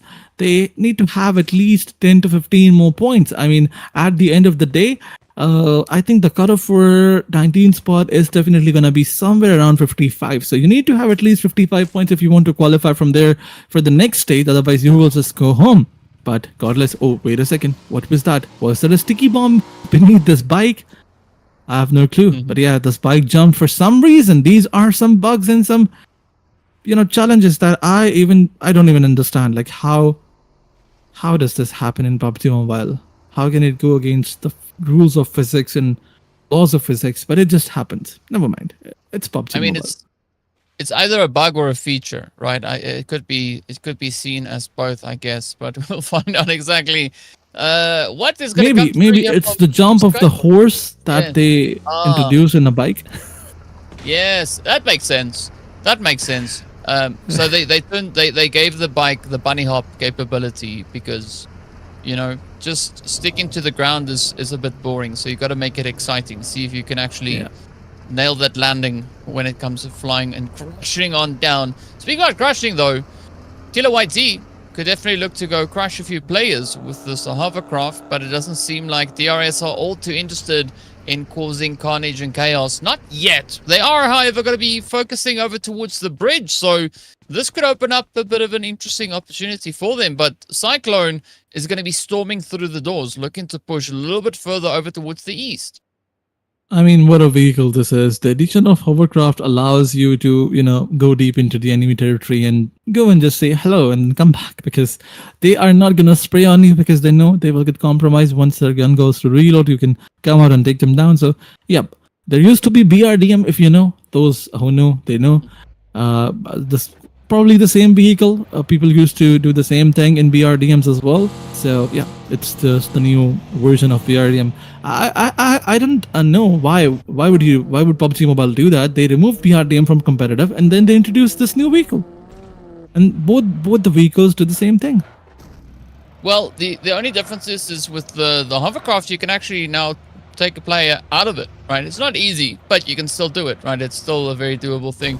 Where with the BRDM, I think it was just like you're a tank. You drive around. Yeah, you can just bully everybody. And as fun as that sounds, it's not that much fun for the teams getting bullied, right? You want to make it fair at least.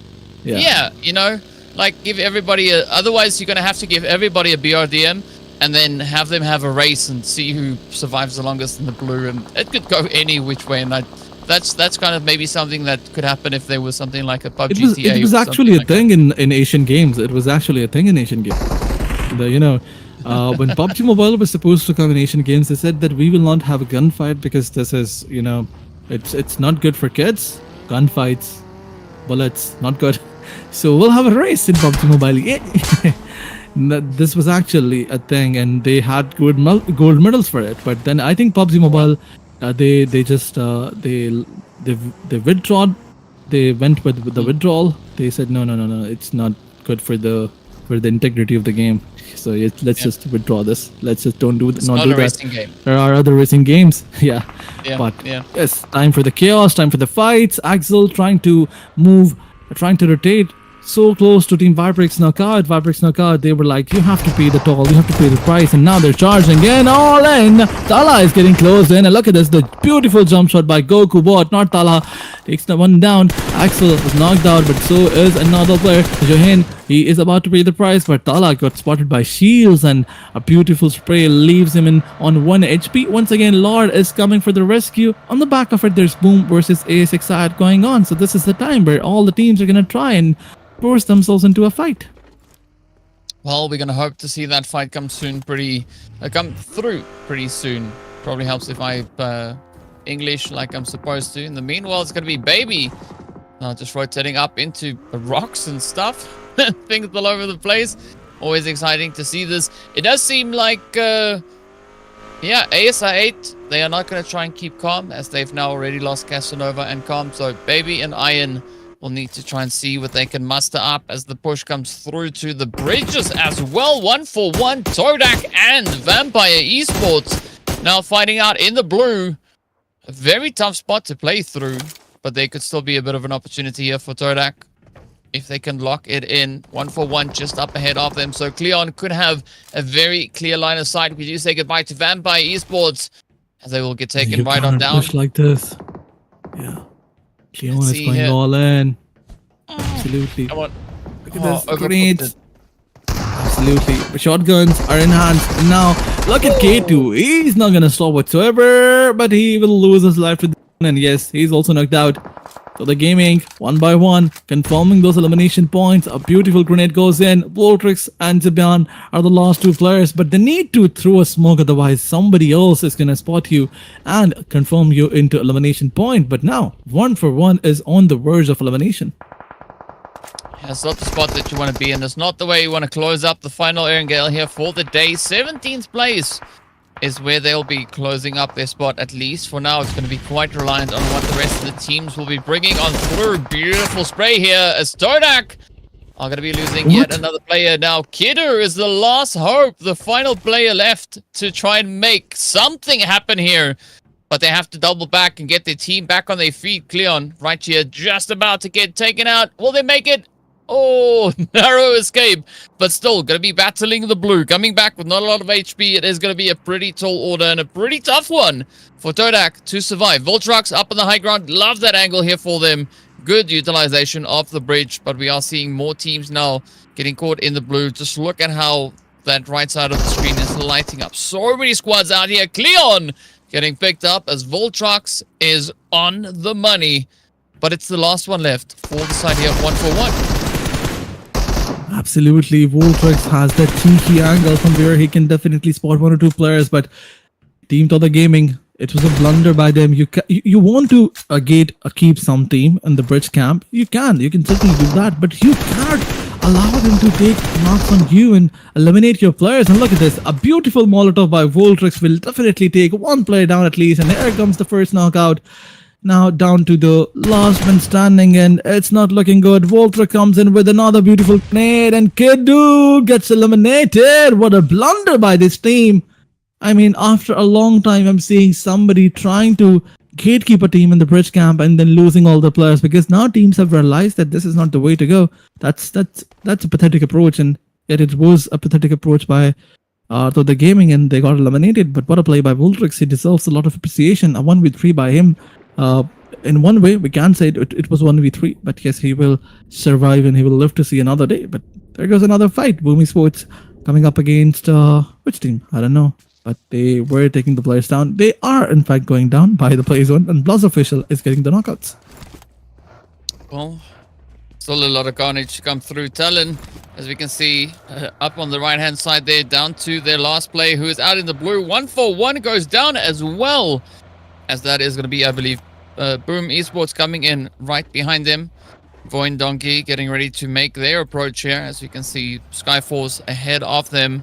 But for VOIN Donkey, this is a good opportunity to try and be a little bit of a menace. They could definitely look to play the upset here. Champions going for a swim, as it's going to take too long to try and cross that bridge safely. Now, instead, they are going to be looking to get a little bit of that cardio in as they look to push in onto the container yard. Atomic and the rest of the crew getting ready for a little bit of a surprise element.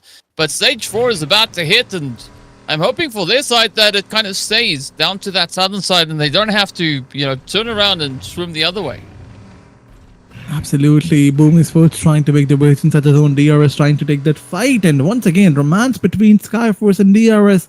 It's just going on from forever. And once again, they are coming up against each other. And this time around, DRS is landing the final blows on Skyforce. 2 players down, both eliminated. DRS on the other side, they have all 4 players intact. They have 3 elimination points in the backpack. So DRS, they needed the momentum and they got it in the previous few matches. And now you can clearly see a big difference in their performance. Previously, they were being dominated by everyone out there. Now they are dominating the players who were, eliminating them previously. Skyforce versus DRS still going on one side, and it's BLUZZ versus Boom on another side. Yes, they need to move inside the zone. Boom Esports is trying to do that, but actively they are participating in this fight. And look at this. Zero with this vehicle tried to engage, but not a good idea. You have the zone right in front of you. You need to prioritize it. You have enough points to qualify, but you cannot allow your opponent teams to insult you like this. Boom Esports, they have only 2 players.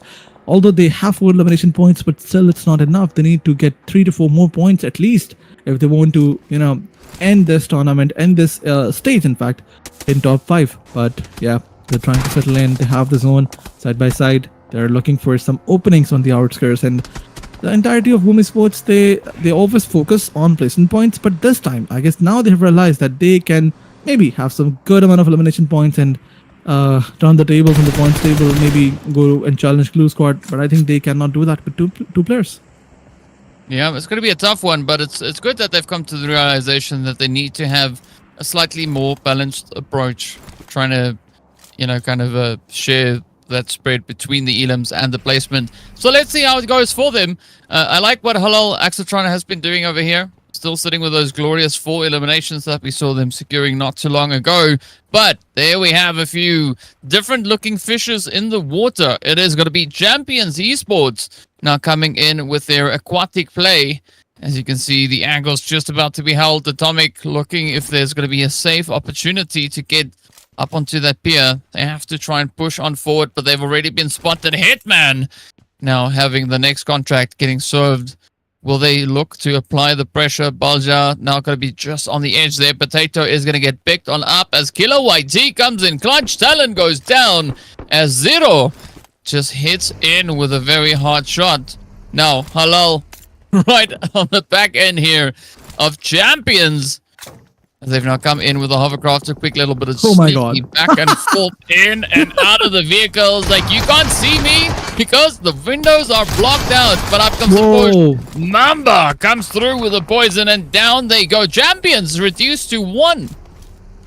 Absolutely, but what a play by Mamba.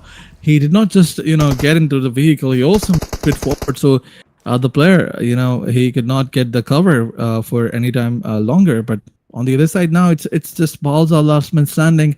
Hitman, he has his crossers on him, but you gotta watch out. If he gets knocked out, he's gonna get eliminated because there are some players on the outskirts as well. But in the meantime, DRS versus VOIN Donkeys is also going on, and Hitman finds Balza, eliminates him. But I think it's 6-9 who lands the final bullets. But wait a second. The entire domination of DRS is not their domination. It's just Killer YT. It's just him all alone, going for all eliminations, all confirmations. But look at the position of Killer YT. Look at this. This guy is so brilliant. And look at his elevation. but still he confirms 2 elimination points. One of the player went down, Cyclone got eliminated, but VOIN Donkeys is also done and dusted. They're sent back home by Kilobyte T all alone. 7 elimination points to the tally by this alone player. What a guy, what a player this player is. But yes, DRS, they are not stopping. They want to get more points. They're getting more hungry.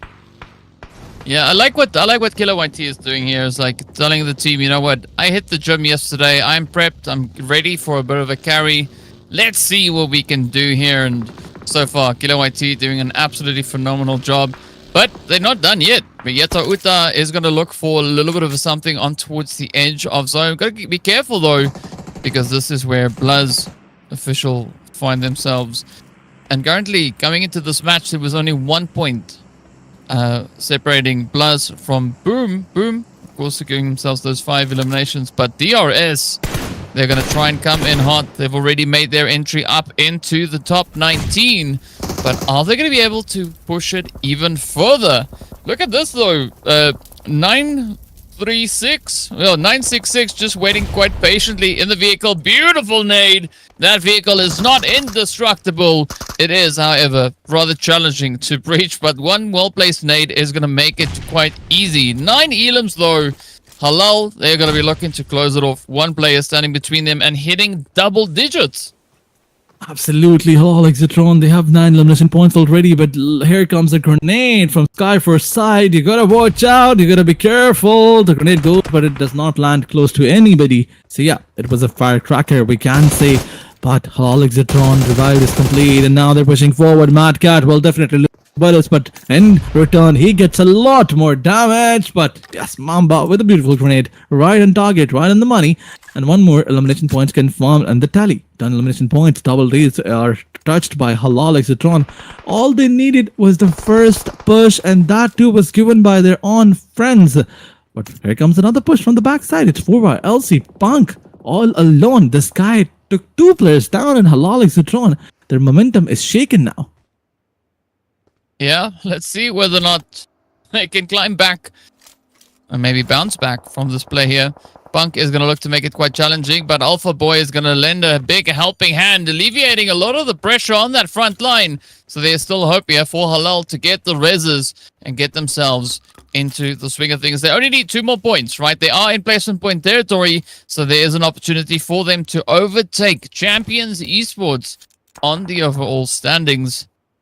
But let's see, can they clutch it? If they can go for gold, if they can go for even more than just the eliminations they currently possess, they could also see themselves even moving up ahead of VOIN Donkey. So the pressure is there. But now DRS getting ready for a little bit of a something out here under the bridge. Oh, BLUZZ Esports right there. Now example. No way. Oh, tries to hit the shot, but unfortunately a very quick reaction coming here from Wuke, and it is going to send them packing. Absolutely, he sent them back home once again. But BLUZZ official going for the revives. Wait a second, Boom Esports is also joining in the party. They are uninvited guests here. But let's see, okay, the revive is completed, and on the other side, HLE, they are not stopping whatsoever. The revives are complete. What? This team was on the last 2 players, and yet they managed to somehow push 4LC back and then revive their teammates. Now, situation is 4v3v, 4v, 2v1, where we have a solo of VIPERxKO knockout, Boom Esports with their 2 players, and then we have Vikings with 4 players, although Vikings versus HLE, HALAL AXETRON is also going on, and I want to see who is going to dominate in that fight, because that fight is probably the fight of chicken dinner. Whoever wins it will probably be crowned as a champion of this match, not the tournament.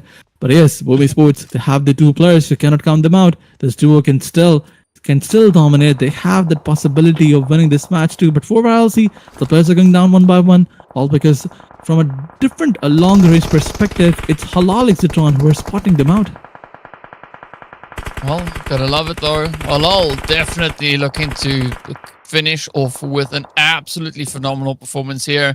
So curious to see exactly how this is going to go for them. Still somewhat of a challenging position all the way towards that northern side, trying to play on the ridges, but it is proving quite challenging here. It's Hitman The rest of the team need to keep their distance. They, however, have hit 11 eliminations. So they are definitely trying to climb up those standings. They've been securing, or rather, safeguarding that 27th position for a good long while.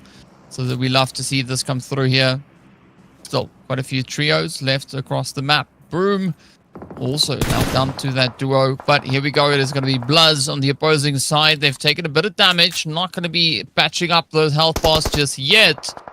I'm curious how this one is going to kind of expand from here, right? The zone getting ready to move in the next minute or so, so there's still a lot that can happen, and Mamba now looking quite comfortable here in the grass.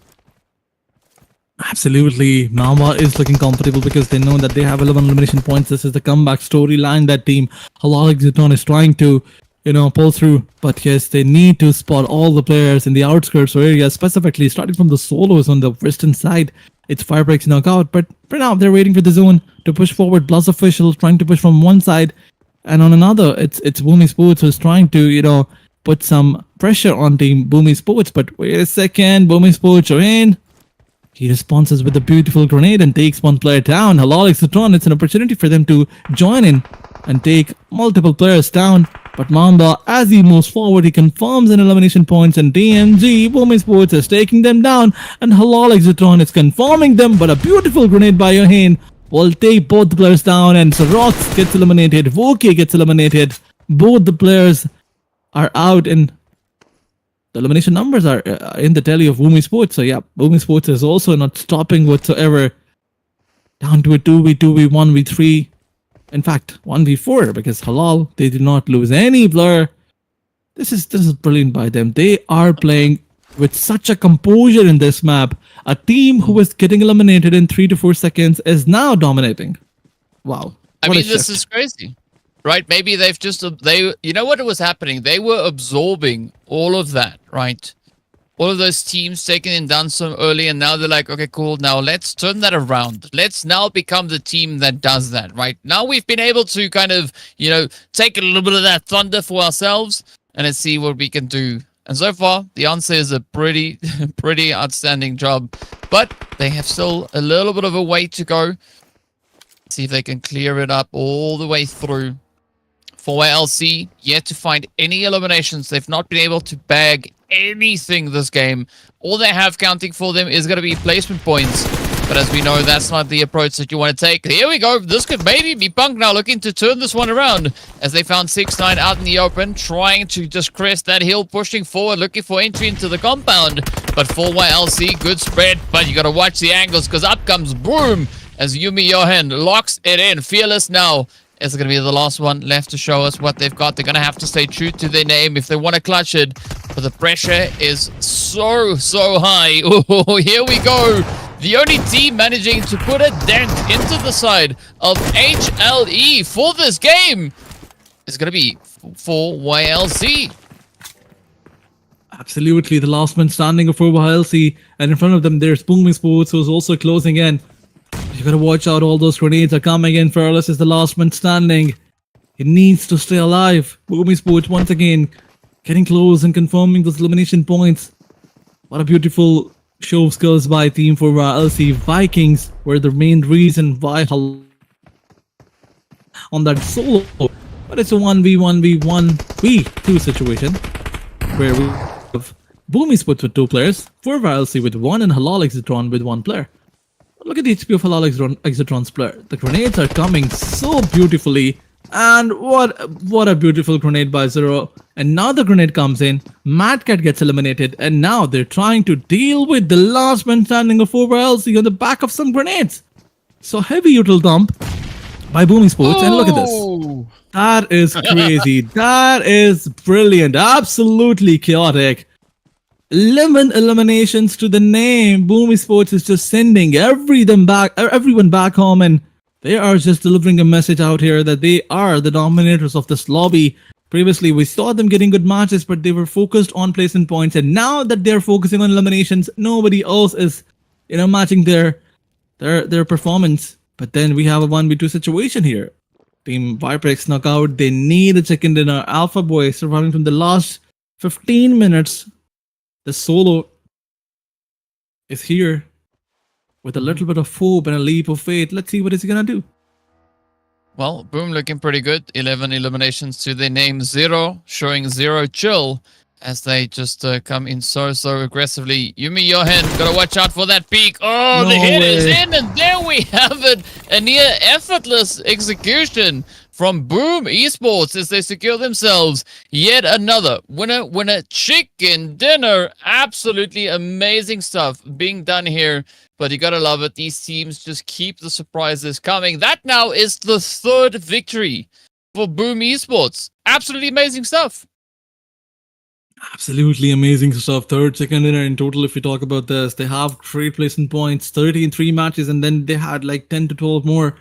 But once again, one of those teams was taking everything into account. They are like focusing on survival points, side by side elimination numbers, utilities, usage to the maximum, and everything is working in their favor. The previous match was not supposed to be their match. It was supposed to be HALAL AXETRON second winner. But the way they, they just how do we say it?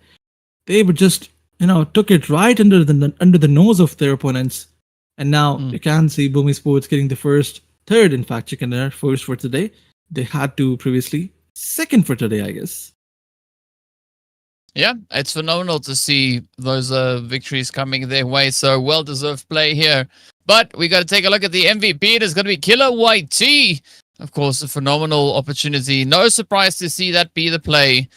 And we did see Killer YT already carrying the team quite a bit with the aggression in this past game. So good to have that happen. 925 damage. So close to hitting 1,000 damage. But as you said previously, right, it justifies the elimination. So very satisfying play here from Killer YT. But now we got to take a look and see how these 7 eliminations contribute to what DRS have been able to do. Because previous game, they had 14 eliminations. So far, we know that 7 of those came through from just one player right here, Killer YT. Where is the rest? What does the board rather look like?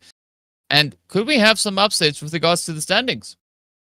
Well, to be very honest, though, the biggest upset that happened with Team DRS was that they lost their player in the process when they had a fight with VOIN Donkeys on that bridge side. The zone was pushing from one side, and then there was Team VOIN Donkeys who was gatekeeping them. VOIN Donkeys reached the zone before Team DRS could. They reached the bridge before they could, and it was a bridge fight where Killer YT had a perfect angle. And he got 3 elimination points, or maybe 2. But in that process, that's where he confirmed 7 elimination points. And that's where they lost Cyclone. And after that, when they tried to move into the circle, they lost more and more players. Because once you lose one, things get difficult for you. And that's what caused Team DRS losing all their players. But it's okay. It's all right. You got elimination points. You got the momentum that you needed. Previously, you had 14 points in 6 matches. And now you have probably 40. And just 4 or 5 matches. Yeah, a pretty tough day at the office, I gotta say. So let's see how this one is gonna go. Because we'll be hopping into those points momentarily, just making sure that we've got all the T's crossed and the I's dotted, and make sure that everything is as accurate as it needs to be. And of course, well, there's a lot of accuracy needed here, right? Because teams are playing for this qualifying slots. I want to see who's gonna be making it solidly into the top 9, who's going to be knocking on the door for the top 19, and that of course then will tell us who will be the remaining few squads not continuing with their journey right here in the Leoma Asia Showdown. Of course, all the wait was worth it as we jump into the match rankings. Boom walking away with 22 points. HALAL AXETRON coming through with 17 points. They essentially doubled nearly, I think, their points that they had for this entire... Yeah, they more than doubled their points that they've been able to secure so far across all the previous 16 matches. Absolutely. HALAL AXETRON, they had 9 points in 6 matches when we saw them on the points table today at the beginning. And now look at them, 17 points in 1 match. That is brilliant. That is amazing. And then we have VIPERxKO Knockout coming up with 11 total points. And we have DRS with 10 points, BLUZZ Official with 8. So another good match for BLUZZ Official. They are just getting some consistent 7 to 8 or 10 points back to back. In the first match, I guess they had 12 total points. all of elimination numbers. Then they had 6 placements, 6 eliminations, and now they have 8 total points. In the previous match, I guess they had 7. So one of the most consistent names out there. Then we have VIPERxKO with 7 total points, 1-for-1 with 7. Although at one point of time we thought that this is going to be 1-for-1's match, the way they are playing, the way they're dominating in every other fight. But moving onwards, talking about the points table, BOIN Sports is joining the top 3, the big 3s, and now they jumped 6 spots, or I don't know how many spots they jumped. I think it's 6 or 5 spots. 5. A 5-spot jump by them, and now they're so close to Team Blue Squad and Sem9.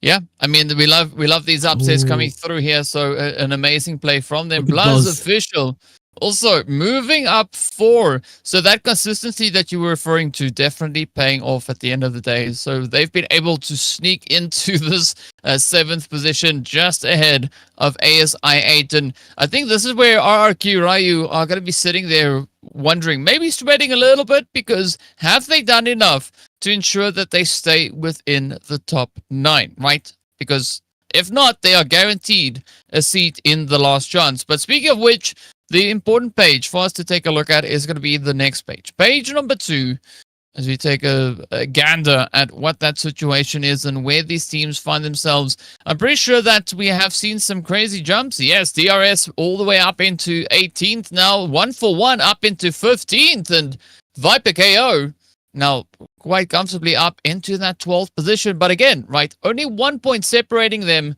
and a potential shift to at least 10th place if they get, 3-4 more points.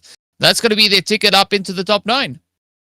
Well, talking about Team 1-for-1 and Team VIPERxKO, they need 14 to 15 points. If talk about 1-for-1, they need probably 14 points. Yeah, because it's 71 point that we saw the last team on the points table. So yeah, Team VIPERxKO, they need 16 points. TALON Sports, they need more than that, 18 points probably. And then we have DRS, who also needs 18 points. So one great match, one good match, 18 total points, and you will set to qualify. If DRS qualifies from here, I'm telling you, this team can do anything. There is going to be another DRS after 2 players changes. There is going to be another DRS that is capable of doing wonders. I mean, the way they're playing this day, the way they're playing today, it's amazing. It's brilliant. There's one more match left, and you can definitely pull a miracle off if you qualify from here. DRS, I really wanted to qualify.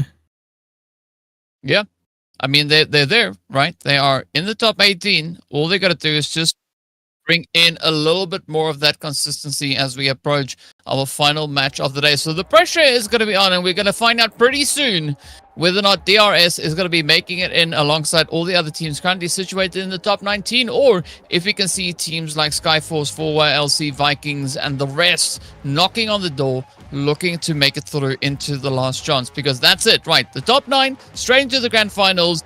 Top 19 goes straight into last chance. So we'll find out right after the break.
Welcome back, everyone. We're getting ready for the last match, the big decider.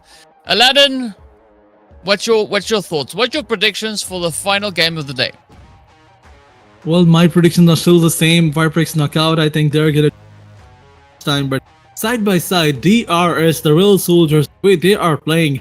I mean, if they manage to get 15 to 20 points, they can write the history once again. They can definitely, dominate everyone out there the way they are doing already. Previous match was a match where they got elimination points, but unfortunately they did not get placement points. But this time around, if they manage to get 16 or 17 points, they can qualify not for the last chance, but for the grand final. That's pretty scary to think that the team that has been sitting, quite casually over on the third page for a very consistent period of time. Now, the last day that you're like, you know what?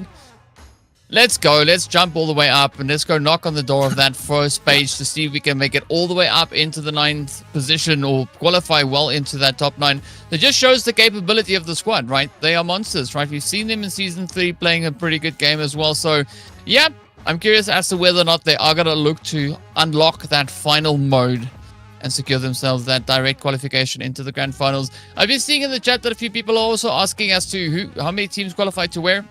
So the top 9 teams that we have today are going to go straight into the grand finals. Then from 10th place to 19th, they are going to be moving into the last chance. So they'll be added again tomorrow, but they're going to be joined by other teams as well. We have some of the EWC teams that are going to be stepping in here. So if you want to be somewhat ensured of a direct qualification to grand finals, top 9, I would say that'd be the quickest or easiest way, because if you're going up against some of those teams that now come back fresh off the EWC, it's going to be tough. It's going to be pretty hairy and maybe even scary. Absolutely. Talking about the teams that will be coming from EWC, I think Arena, who played the previous tournament, is definitely going to be there. Hora Esports will also join. Like we saw them previously, they ended the tournament. Season 3 was ended by them in 3rd spot. Supremacy was the champion. BTR by Vitality was on the 2nd spot. Then we had Arena, another World Cup team, who will probably join in. Then Alter Ego was also here in the previous tournament. Yangon Galacticos, the champion of Esports World Cup, will also join in. They were on the 7th spot. And then we had DRS. They're already here. TALON Esports is already here. A1 Esports.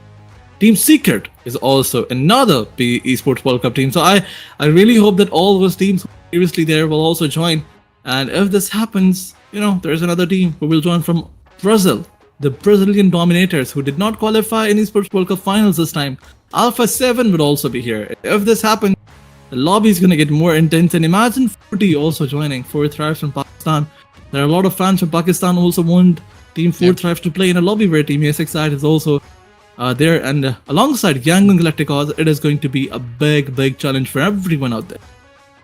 And I think the exciting part about that is it's only going to be 2 days.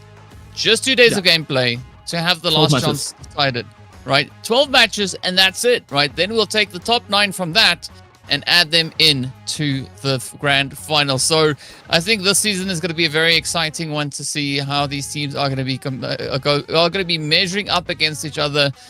And I think this is one of the few instances where I think it's better to qualify in the playoffs than it is to try and qualify coming into the last chance, because the last chance, it just became a whole lot more difficult.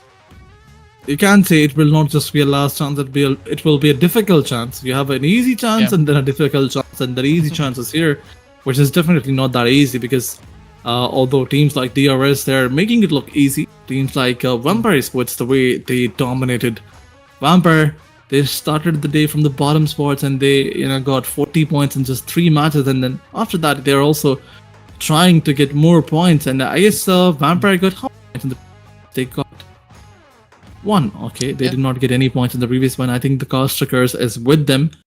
Once I mentioned that they got 40 points, that's when their demise started. That's when Vampire Sports started getting nothing. They had 14 in one, 12 in one, and I think 12 in another. Yeah. So Vampire is definitely showing some brilliant skills out there. But let's see who's gonna dominate in the last match. Who's gonna show their skills, try and prove that they are also here to dominate. I mean, maybe it can be HALAL AXETRON once again. The way they played in the previous match, they definitely surprised everyone. Yeah, I don't know if there's going to be enough of an opportunity for Halal AXETRON to really change up and maybe make it up into the top 19. I mean, I'm open to surprises, but based on the points that they need to kind of catch up to there, they need about 18 points to catch A1.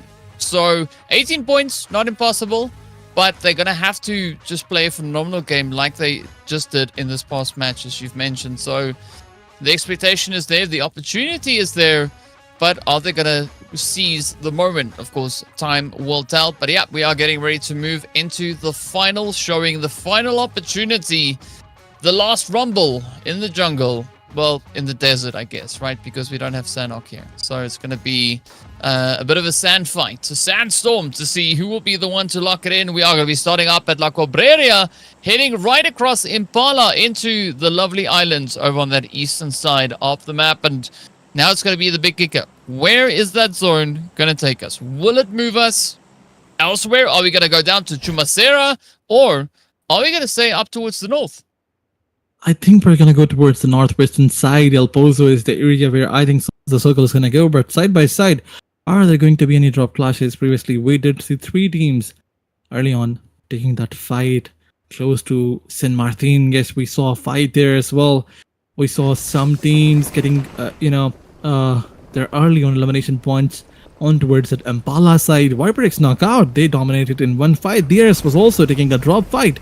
But this time around, the drop fight is also going to be there.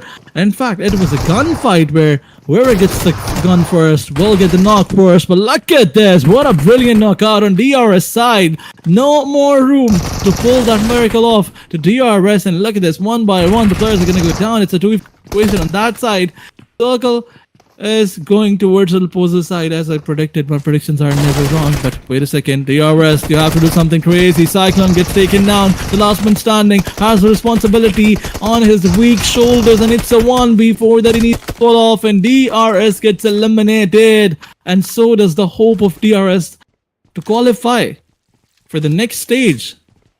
It's also over. And Vikings, they had a different plan this time. Superman, he's the one who had 2 elimination points. Well, I mean, it's not 100% over just yet, right? Yes, DRS are not going to be making it up into the top 9. That's a guarantee. But there's still a chance for a top 19 finish. They are, of course, well, they were in 18th position coming into this match. We'll see if they'll be able to maintain that position.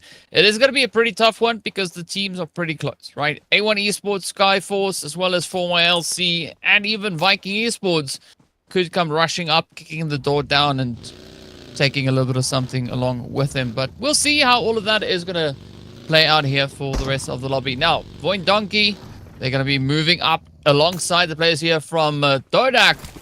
Now, this is what we love to see. Teams continuing to look to apply the pressure everywhere they can. And who will be the one to take it? We don't quite know just yet, but both squads are going to look to get themselves pretty well established. It's going to be VOIN Donkey starting the match off all the way in 26th position with 31 points. So far, they've been able to manage 2 knocks, and if they can get, I think that's Dolphin, not quite sure how you pronounce that name, looks like it says Dolphin. Yeah, if they can take him down, this could be a good start, a good bit of momentum for them to move through the rest of this game. Absolutely. VOIN Donkeys, they have 2 elimination points already. Wait a second, Pedaro, he has no clue where the last player is, and on the back of it, Rizik spotted him. Dolphin, whatever the name was, he also gets eliminated, and 4 elimination points to the telly. VOIN Donkeys is looking more promising than ever, and can they get more points and make their ways inside the top 18? I don't think so, because they need to have at least like 24 points. They need to have 25 points at least if they want to go there. It is very difficult in this lobby because already everybody's gonna go all in. This is the last match. Everybody will go all in YOLO, you can say. So let's see what's gonna happen in the next fight. VOIN Donkeys, they won the first one. They have done it many times. It's not the first fight in which they struggle. It's the after when they win the first fight, when they go for the second and they go for the rotation, that's when Team VOIN Donkey struggles. But I really hope that their struggles don't start at this match. On the other side, it's TALON Esports, who is also qualifying from the 17th spot, but they need to get 2 to 3 more points to confirm the qualification. Well, let's see if they will be able to get that one done here. Now we're going to go over to TALON. Looking to pick up the pacing yet again.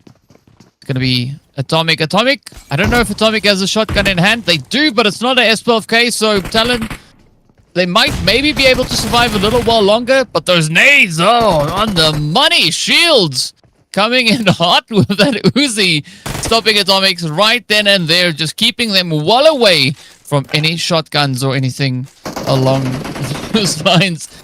But this does put Champions on quite a bit of a back foot here. As you can see them starting off in 27th, 29 points to their name. Are they going to be able to climb up and find a few more talent? They are out for blood. They want every single point that they can find. But a cool now, getting cold. Ooh, they were still potentially at point here for Champions to turn it around. I mean, there was. But then BLUZZ got taken on down. And that is a wrap for Champion Esports. Absolutely, it's a wrap for Champions Esports. They will be eliminated not from the match but from the tournament as because they were on the 7th spot and no more hopes for them. But yes, there are still some teams who are trying to show some hopes, and it's VIPERxKO knockout this time who won't qualify for the next stage, not for the last chance but for the grand finals, and they just need 5 to 7 more points. Alpha Boy is knocked out and eliminated. And on the other side, they were trying to gatekeep a rotation of TALON Esports. They had some information and they're working accordingly, but they gotta watch out. The zone is coming. The blue juice is not gonna help you. It's gonna damage everyone out there, but VIPERxKO knockout going forward, trying to confirm that elimination point. They need to be really careful. TALON Esports will try to take that revenge. Shields gets eliminated, and now Team VIPERxKO knockout will try to force themselves to rotate, not to indulge into a fight, which they should not. I mean, it's not good. TALON will not come out. They know that somebody's waiting for them. They will try to, delay your rotation, and it's not good. It's definitely not good. Yeah, this is not the point to do that, especially with the blue. You want to get out of it as quickly as you can. 2,400 meters. Look at this. Yeah, it's a long way, right? They have to rotate all the way to Sanok. To get themselves back into zone. Well, pretty much it seems that far away because it's a long way. But I think the team's going to have to, especially out on the edge of that zone, right? You got to just disengage, rotate back into the zone, and then go fight over there. Because there you also stand a better chance to survive, right? Because sure, okay, you go and you get 4 eliminations. Now you have to travel 4 days by cart to get yourself into the zone, and that blue is just going to eat you alive. So I don't think it is worth all the hassle. Instead, we're going to be looking over to Superman and CJ Boy here, having a bit of an exchange, having a bit of an arm off, and that is Superman running into some kryptonite. Down they go. CJ Boy just looking to confirm that up, but the Vikings, the rest of the Vikings, are going to look to stampede and close it off. Absolutely, UBN Esports trying to dominate this fight, but wait a second, TJ Boy had no clue that somebody so close to him, Rowdy, on the other side, tries to take a knockdown, tries to take a trade, and once again, he'll spot another player, and it's a 1v by him. Wait a second, TJ Boy also managed to take one down. When did that happen? I didn't see that, but yes, UBN Esports, they won the fight. It was a 2v3 situation. They lost one player in the previous fight where Sinister is eliminated, but yes, 3 players are still left behind on the 19th spot. This team is, but they need to be really careful. Somebody from the bottom spot can try to close in. Maybe it's Skyforce, or maybe it will be VOIN Donkeys. So yeah, you need 5 to 7 points to qualify for the next round. On the other side, it's VOIN Donkeys who are trying to push forward. They're trying to take another fight. They have 5 elimination numbers already, and remember I told you it's not the first fight when Team VOIN Donkeys struggle. It's the next one, and look at them. Rizek is eliminated. They're not looking confident. Look at that. BLUZZ official will also try to, knock players down and eliminate them. VOIN Donkeys now on the verge of elimination because Potato also goes down, and now Rizek is the last one standing. Yeah, I mean, you were right on the money with that call out. So let's see whether or not. Yeah, will they get banished? They will definitely get banished right there as Gyro comes through, ensuring that they don't use too much of their energy to kind of wrap up the fight here. But let's see where the rest are going to go as the teams continue to push up now. it is going to be a race to get back into the zone. ASI, though, still holding steady with 4 players. They've got that 1 elimination. But now, how they're going to look to rotate in here? Because, of course, we saw that zone shifting all the way up in towards El Pozo. So there's still a very long way to go. And Calm, yeah, not quite Spider-Man. Absolutely, but ASX side, another team who did not have a really good match today. Yes, they had some decent matches, but they need to, convert them into convert these matches into a big one, just like we saw them doing in one of the Miramar matches. They had 19 elimination points, and side by side they converted chicken dinner. So can they repeat that performance? That's another big question. But even Esports, they're losing their players for the zone. Last man standing, and I saw them taking a fight where they eliminated a team, but then after that losing your players to the zone, that's not a good idea. Okay, actually was also there.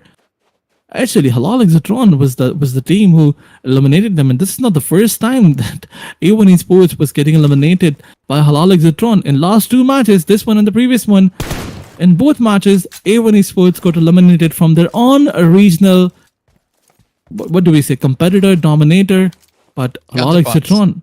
Yeah, counterparts. Now they have 3 eliminations in their tally, and I think finding your own counterpart and eliminating them, that's not a good idea. And look at this, 1-for-1 with the perfect third party. They just, the hope of HALAL AXETRON coming up into the top 3 is also done and dusted, because now they're outside the zone. Now 1-for-1 is close to them, and they are going in a 4v2 fight.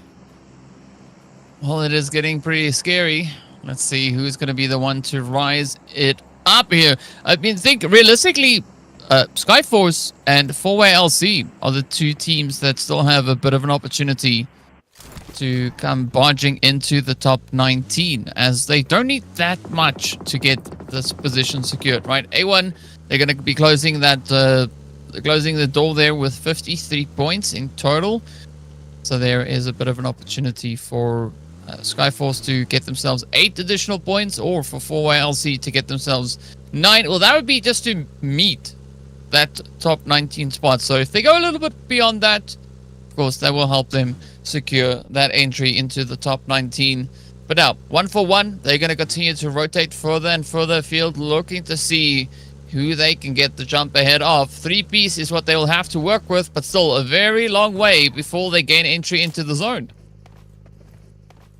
Absolutely, but wait a second. Vampire Sports, in fact, sorry, a VIPERxKO versus ASX side versus else. Deadlock is going here. ASX side on the verge of elimination, because Baby is the last man standing. I got eliminated, and Calm is also down and out. 4-Way LC. I want to see how many players are there surviving for this team. I think it's also a solo. It's a 1v1 situation for all those solos, and on the back of it, there's VIPERxKO. A 3-man standing squad is also coming for a third party, and this time around they're going all in with a beautiful grenade, and 4-Way LC, they're going for a revive. VIPERxKO, they need to get close and as soon as they can, and I think the bullet shot here was not by 4-Way LC, it's someone else. There is another team who's coming for a third party. Let's wait and watch. But yes, a complete all-in endorsement is coming in from VIPERxKO side. They are pushing in, but on another side, it's 1-for-1 versus Skyforce. Skyforce is also sending the players of 1-by-1, 1-for-1, 1-by-1. They're sending the players of 1-for-1 back to the lobby. Well, let's see. It's always so interesting when it's a team like 1-for-1 and they get taken 1-by-1, right? Yeah. It always tends to fight with your tongue a bit because the words don't want to come out. Let's see how HALAL is going to look to play through this one. We've got AXETRON now locked onto that northern side. Nobody really here to contest. And of course, it is so far north that it makes sense. Like, right? La Cobreria right there along with the positions that could now be played out as the teams continue to push. In fact, that's actually El Pozo. I'm not quite sure why I saw La Cobreria on that one. But either which way, it is what it is. Monte Nuevo, that's going to be a hot and heated spot to try and play through. Ooh, the Vikings trying to push it up. A cheeky nade here from Zoro getting sent on out. I want to see Zoro and Zero have a bit of a showdown. Not quite sure if that's going to happen. But here we have it. Vikings looking to breach 4-Way LC. This is their opportunity to gain the points to get up into the top 19. But they will be denied, as it's now down to BIPEN, and I'm not quite sure if BIPEN can clutch this one out. Well, nope. The answer is a definite no. Down they go. Only 2 points. And that's it. I think it's Bipin or Bipin. I think it's Bipin. That's a Nepali name out there. But yeah, he got eliminated because VIPERxKO, they just wanted to go all in, and specifically that first knockdown by Tala, that was the barrier breaker. You know, that grenade was so perfect by the opponent player. You can't say that he got unlucky. He got very unlucky. He tried to cook it, probably overcooked it, and that's the reason why Tala survived. Otherwise, he would have been taken down, and fight would have been very easy for them. But yeah, for now, VIPERxKO out. The moment of truth it is that they won the fight. They have 5 elimination points, and they are qualifying from top 8 slots, top 9 slots. Because look at them. They have 71 plus points. Another team is dethroned from group A or A. No, not A. From B. For group B. Yeah. Yeah. So VOIN Donkeys, another team is trying the level best to qualify, but they cannot because they don't have the man advantage. They needed a 24 points match. They can get maybe 4 points, 5 points more, but they cannot get 24, obviously. So yeah, NEXORY is just trying to, maximize his elimination points. He's playing for the montages now. You know what you were saying about VOIN Donkey struggling when it goes past that first fight, right? So why not have all the teams in one place, and then that counts as one fight, right? That'd be an interesting strategy. I'm not quite sure if that's realistic, but hey, it's just a thought that came to my mind. Either which way, we are going to be looking to see what the lobby will be doing. We've got 9 teams left to try and fight it out. HLE, VOIN Donkey towards the lower side. As you said, both squads requiring quite a few points to make it up to the top, into those top 19 slots though. But Skyforce, I mean, they still have all 4 players. They have 2 eliminations so far. They need a few more to go, and they are getting really close to knocking on the door. Let's see whether or not it is going to pan out for them. In the meanwhile, it is going to be HALAL, AXETRON feeling the heat, feeling the utilities getting just thrown at them, and they're just trying to stay ahead of it, right? Because BLUZZ, they're not wasting anything. They just pushing, trying to apply as much aggression as they can here.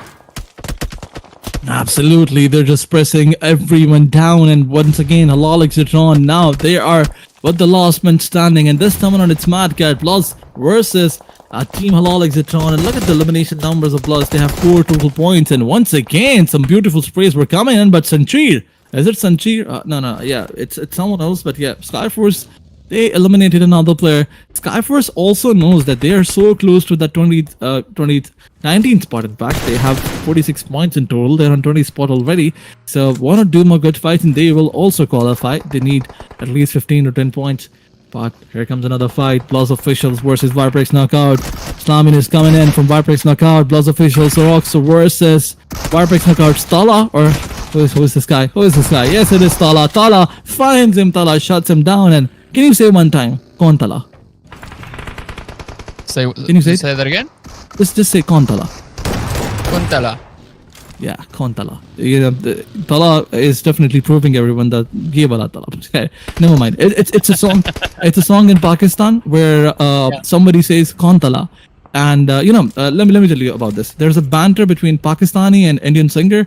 He said Kontala, and then Pakistani singer, what do we call it? He released a diss on him with the name Kontala. Okay. A little bit of a backlash. Yeah, in English it means who Tala. Tala is who? Who is Tala? Oh, yeah. Okay. Tala who? Tala who? Yeah, Tala who. And then he released this. Nice. Never Speaking mind. about releasing, yeah. Speaking about releasing, Lord releasing a lot of shots across the way there. It seems like VIPERxKO, they here and they mean business, right? They want to try and see if they can climb up and solidify even a more, stronger position up into towards the top 9. Already looking quite well established there, as they've been able to surpass the players from ASI8. But I don't think that ASI8 need to worry too much, because they're in there, and I don't see Vampires necessarily securing enough points to catch up to that position. But there's still a bit of an opportunity for Skyforce to maybe play the upset here. Yes, they've got 4 players up. They need 4 more eliminations to be on par, to equal with A1. But they also now have placement points. So if they can survive a little while longer, this could be their ticket into the top 19. Absolutely, absolutely. They just need 5 to 7% points, and that's it. 5 to 6% points, and it will be enough for them to qualify. But VIPERxKO once again, they're on the charge, and this time around they're fighting with Team Skyforce. One of the players was knocked out, and Kanto confirms that elimination point. Zayn is pushing forward on Sancheer. On one side it's Sancheer, on another it's ICY. You gotta watch out. You gotta watch out. The split of Team Skyforce is not easy to be dealt with. But once again, Zayn coming up with a grenade, with a beautiful grenade. But this will fall short. The connection is not there. Becomes a firecracker. Sancheer once again realizes that there's a player on the back of this vehicle. So grenades are coming in back and forth. On the back of it, there's another team who wants to join the fight, and it's TALON Esports who wants to join the fight, and Meola gets taken down in the process.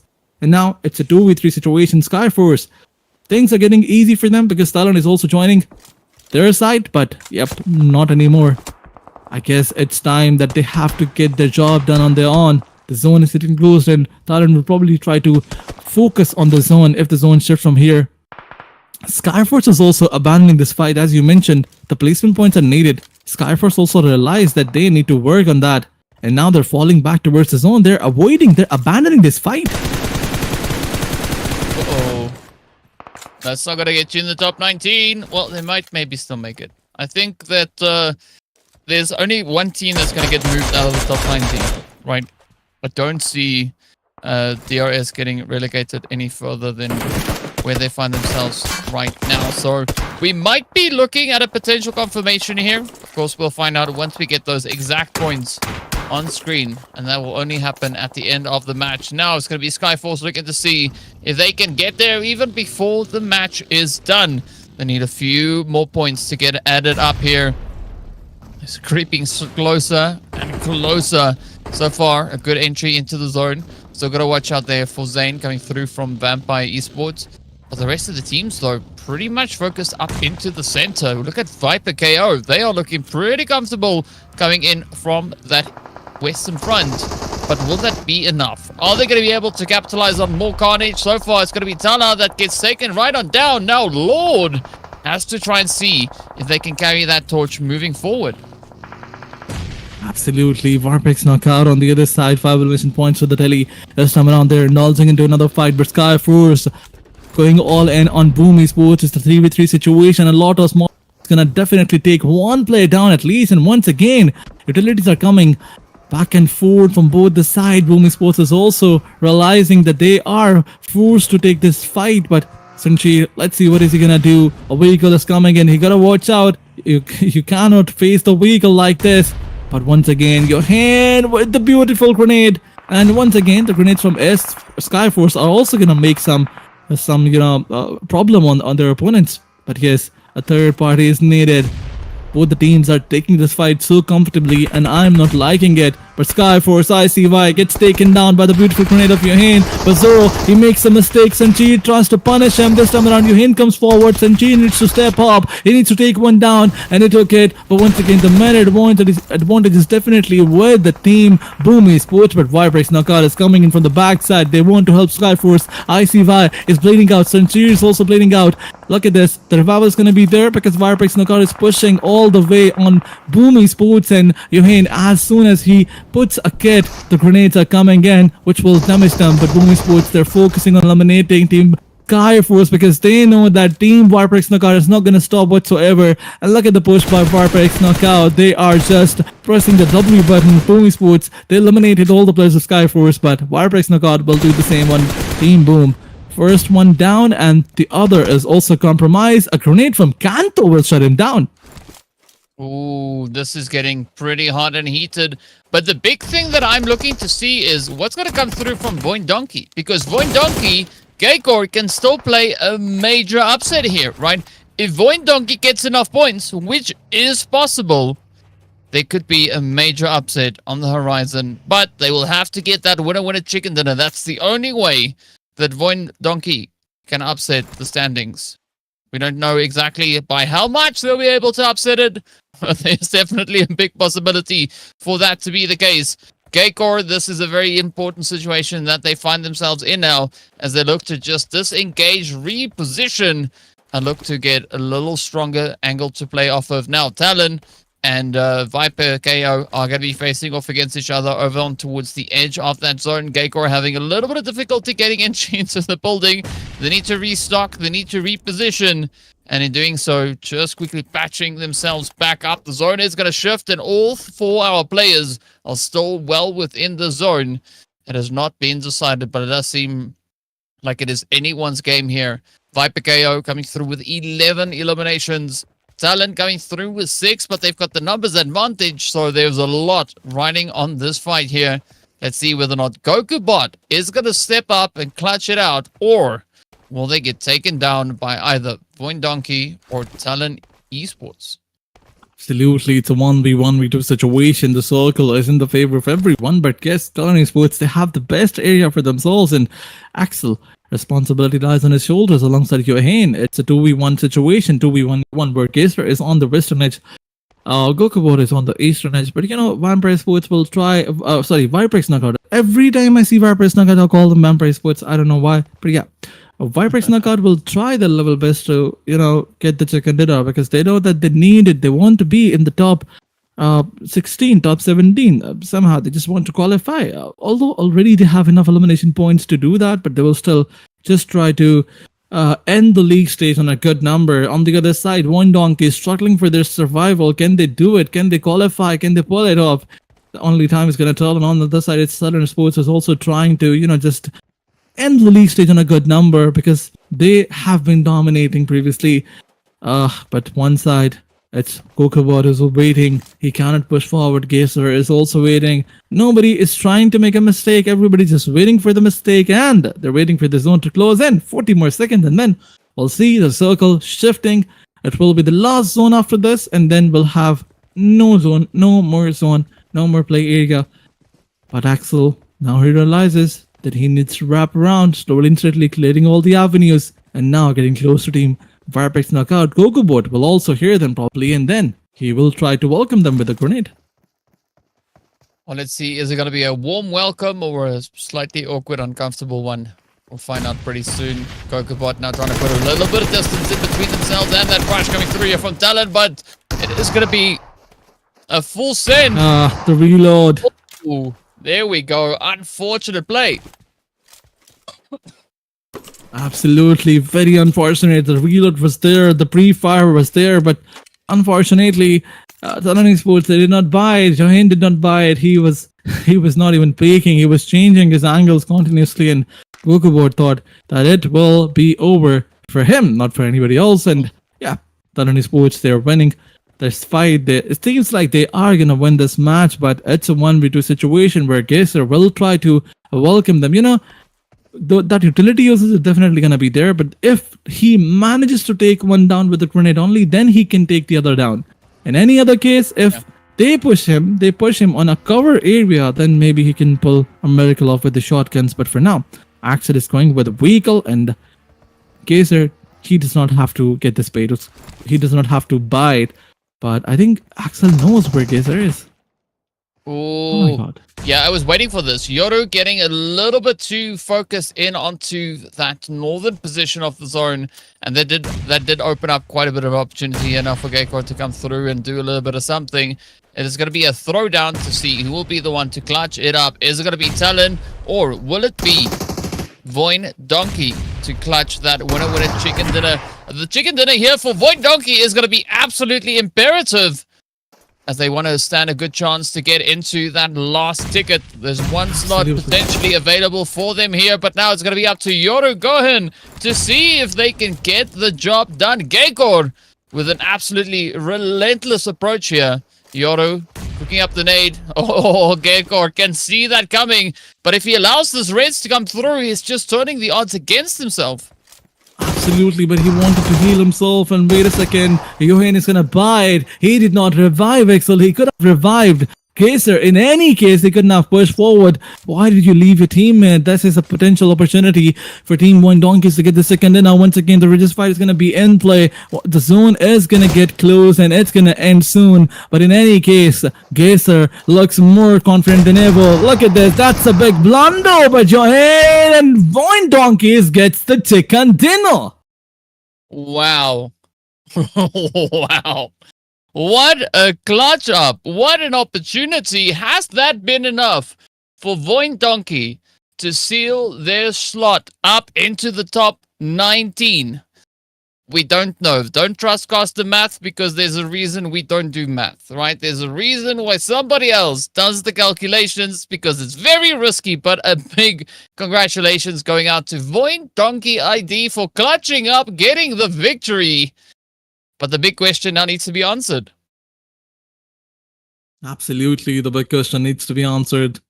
VOIN Donkeys, they got the second, they got the elimination points, and side by side, VIPERxKO knockout. They had 11 elimination points, and they had, I guess, 5 placement points. Let's see if 16 points are enough to push them into top 15, 14, or I don't know where. But only the points table is going to tell. You mentioned it right. If that we are casters for a reason, we're not mathematicians for a reason because our math is not that good. But let's wait and watch for the points table and see what's going to happen there. Side by side, talking about this match, there were some dominators out there. Starting from the fight where we saw, Team VOIN Donkey getting the first 4 elimination numbers and then losing all players. Then VIPERxKO knockout, another team who tried to dominate, but yeah, Goku Bot is going to be that one name with 4 elimination points and 935 damage. Some brilliant stats out there. He was the Baba Yaga in this match, who was sending everybody back home. Yeah, you always got to watch out for the Baba Yaga, right? You don't want to get caught unnecessarily, but what a play this was coming in from Goku Bot. 4 eliminations and almost 1,000 damage. Absolutely insane work getting done here. But here we go. 18 points going over to the side of VOIN Donkey. 16 for VIPERxKO. 13 for TALON. 10 for Viper. But the big question is, did they all do enough? Do we have a guaranteed top 9? Well, we obviously do, right? We do have a guaranteed top 19. Who that is, though, we don't know. That is going to be the big question we'll look to have answered. And of course, here we go. We are going to be starting it off on page number 1. It is going to be VIPERxKO coming through with a glorious 8-slot jump all the way up into 4th position. Boom Esports now joining the century tally there. As we can see, they just hit 1,000 points on board. 100 points, rather. There's an extra 0 and 1,000, I guess. Yes. Yeah. See, I'm just proving the case. There's a reason why we're not mathematicians, because we struggle to read numbers accurately. But there we have it. BLUZZ official, also they're going to be finishing on a glorious 81 points alongside Toadak. So a good day for them. Page number 2, the important one, DRS. They have made it. They're in the top 18. TALON, they've flown all the way up into that 14th position. Oh, it is getting so suspenseful. So missions that we might have here. But we got to find out soon who was the team secure that final slot, right? It could have gone to a few different squads. And that will all be revealed once we take a look at that final page to see who closes up the top 19. Absolutely. It's none other than A1 Esports, who is on the 19th spot with 53 points. Not that much of a difference. Only 1 point difference there. But then we have Scarforce will be sent back home. VOIN Donkeys, they needed 4 more points. They needed eliminations. They got the chicken dinner, but it's not chicken dinner that they needed. Side by side, they had to have those 5 elimination points or 4 elimination points more. It came right down to the last final stretch. VOIN Donkey ID trying everything they could to clutch it up. I mean, 5-slot jump, still very impressive. Well done to them. Chicken dinner, amazing. But as you said, they needed 4 more points to catch A1, 5 points to take the lead ahead of them and secure that slot into the top 19. But it is what it is, right? We can only extend it so far. But I'm pretty sure the DRS were also just hoping that they don't get caught, right? Because there were so many teams coming in hot, looking to play the upset here. Unfortunately for Skyforce, this came so close, but not close enough. Absolutely. Moving onwards, talking about the MVP rankings, we have Lapar from BTR, I guess, not RRQ. He used to play in BTR, 21 elimination points, and we have Farin. I think that these 2 players are already there. Today, Josefa and Rashan, they join in from Pakistan side. From A6, it's Josefa with 20 eliminations, and then we have Rashan with 17 eliminations. 15 knockouts from Roshan and 14 by Zifa. Side by side, the damage numbers are really great. Look at Roshan. He has 4,281 damage, and Zifa a little bit less than that, 3,336 damage. But yes, confirmation ratio was more than that. Definitely. Yeah, what a play though. And here we have all our chicken dinner winner takers. Boom Esports. They're so good that, the picture's just too big to put into that last Erangel of the day. But they got 2 victories, so well done to Boom for doing what they did. VOIN Donkey coming in hot in this last match. Absolutely amazing stuff.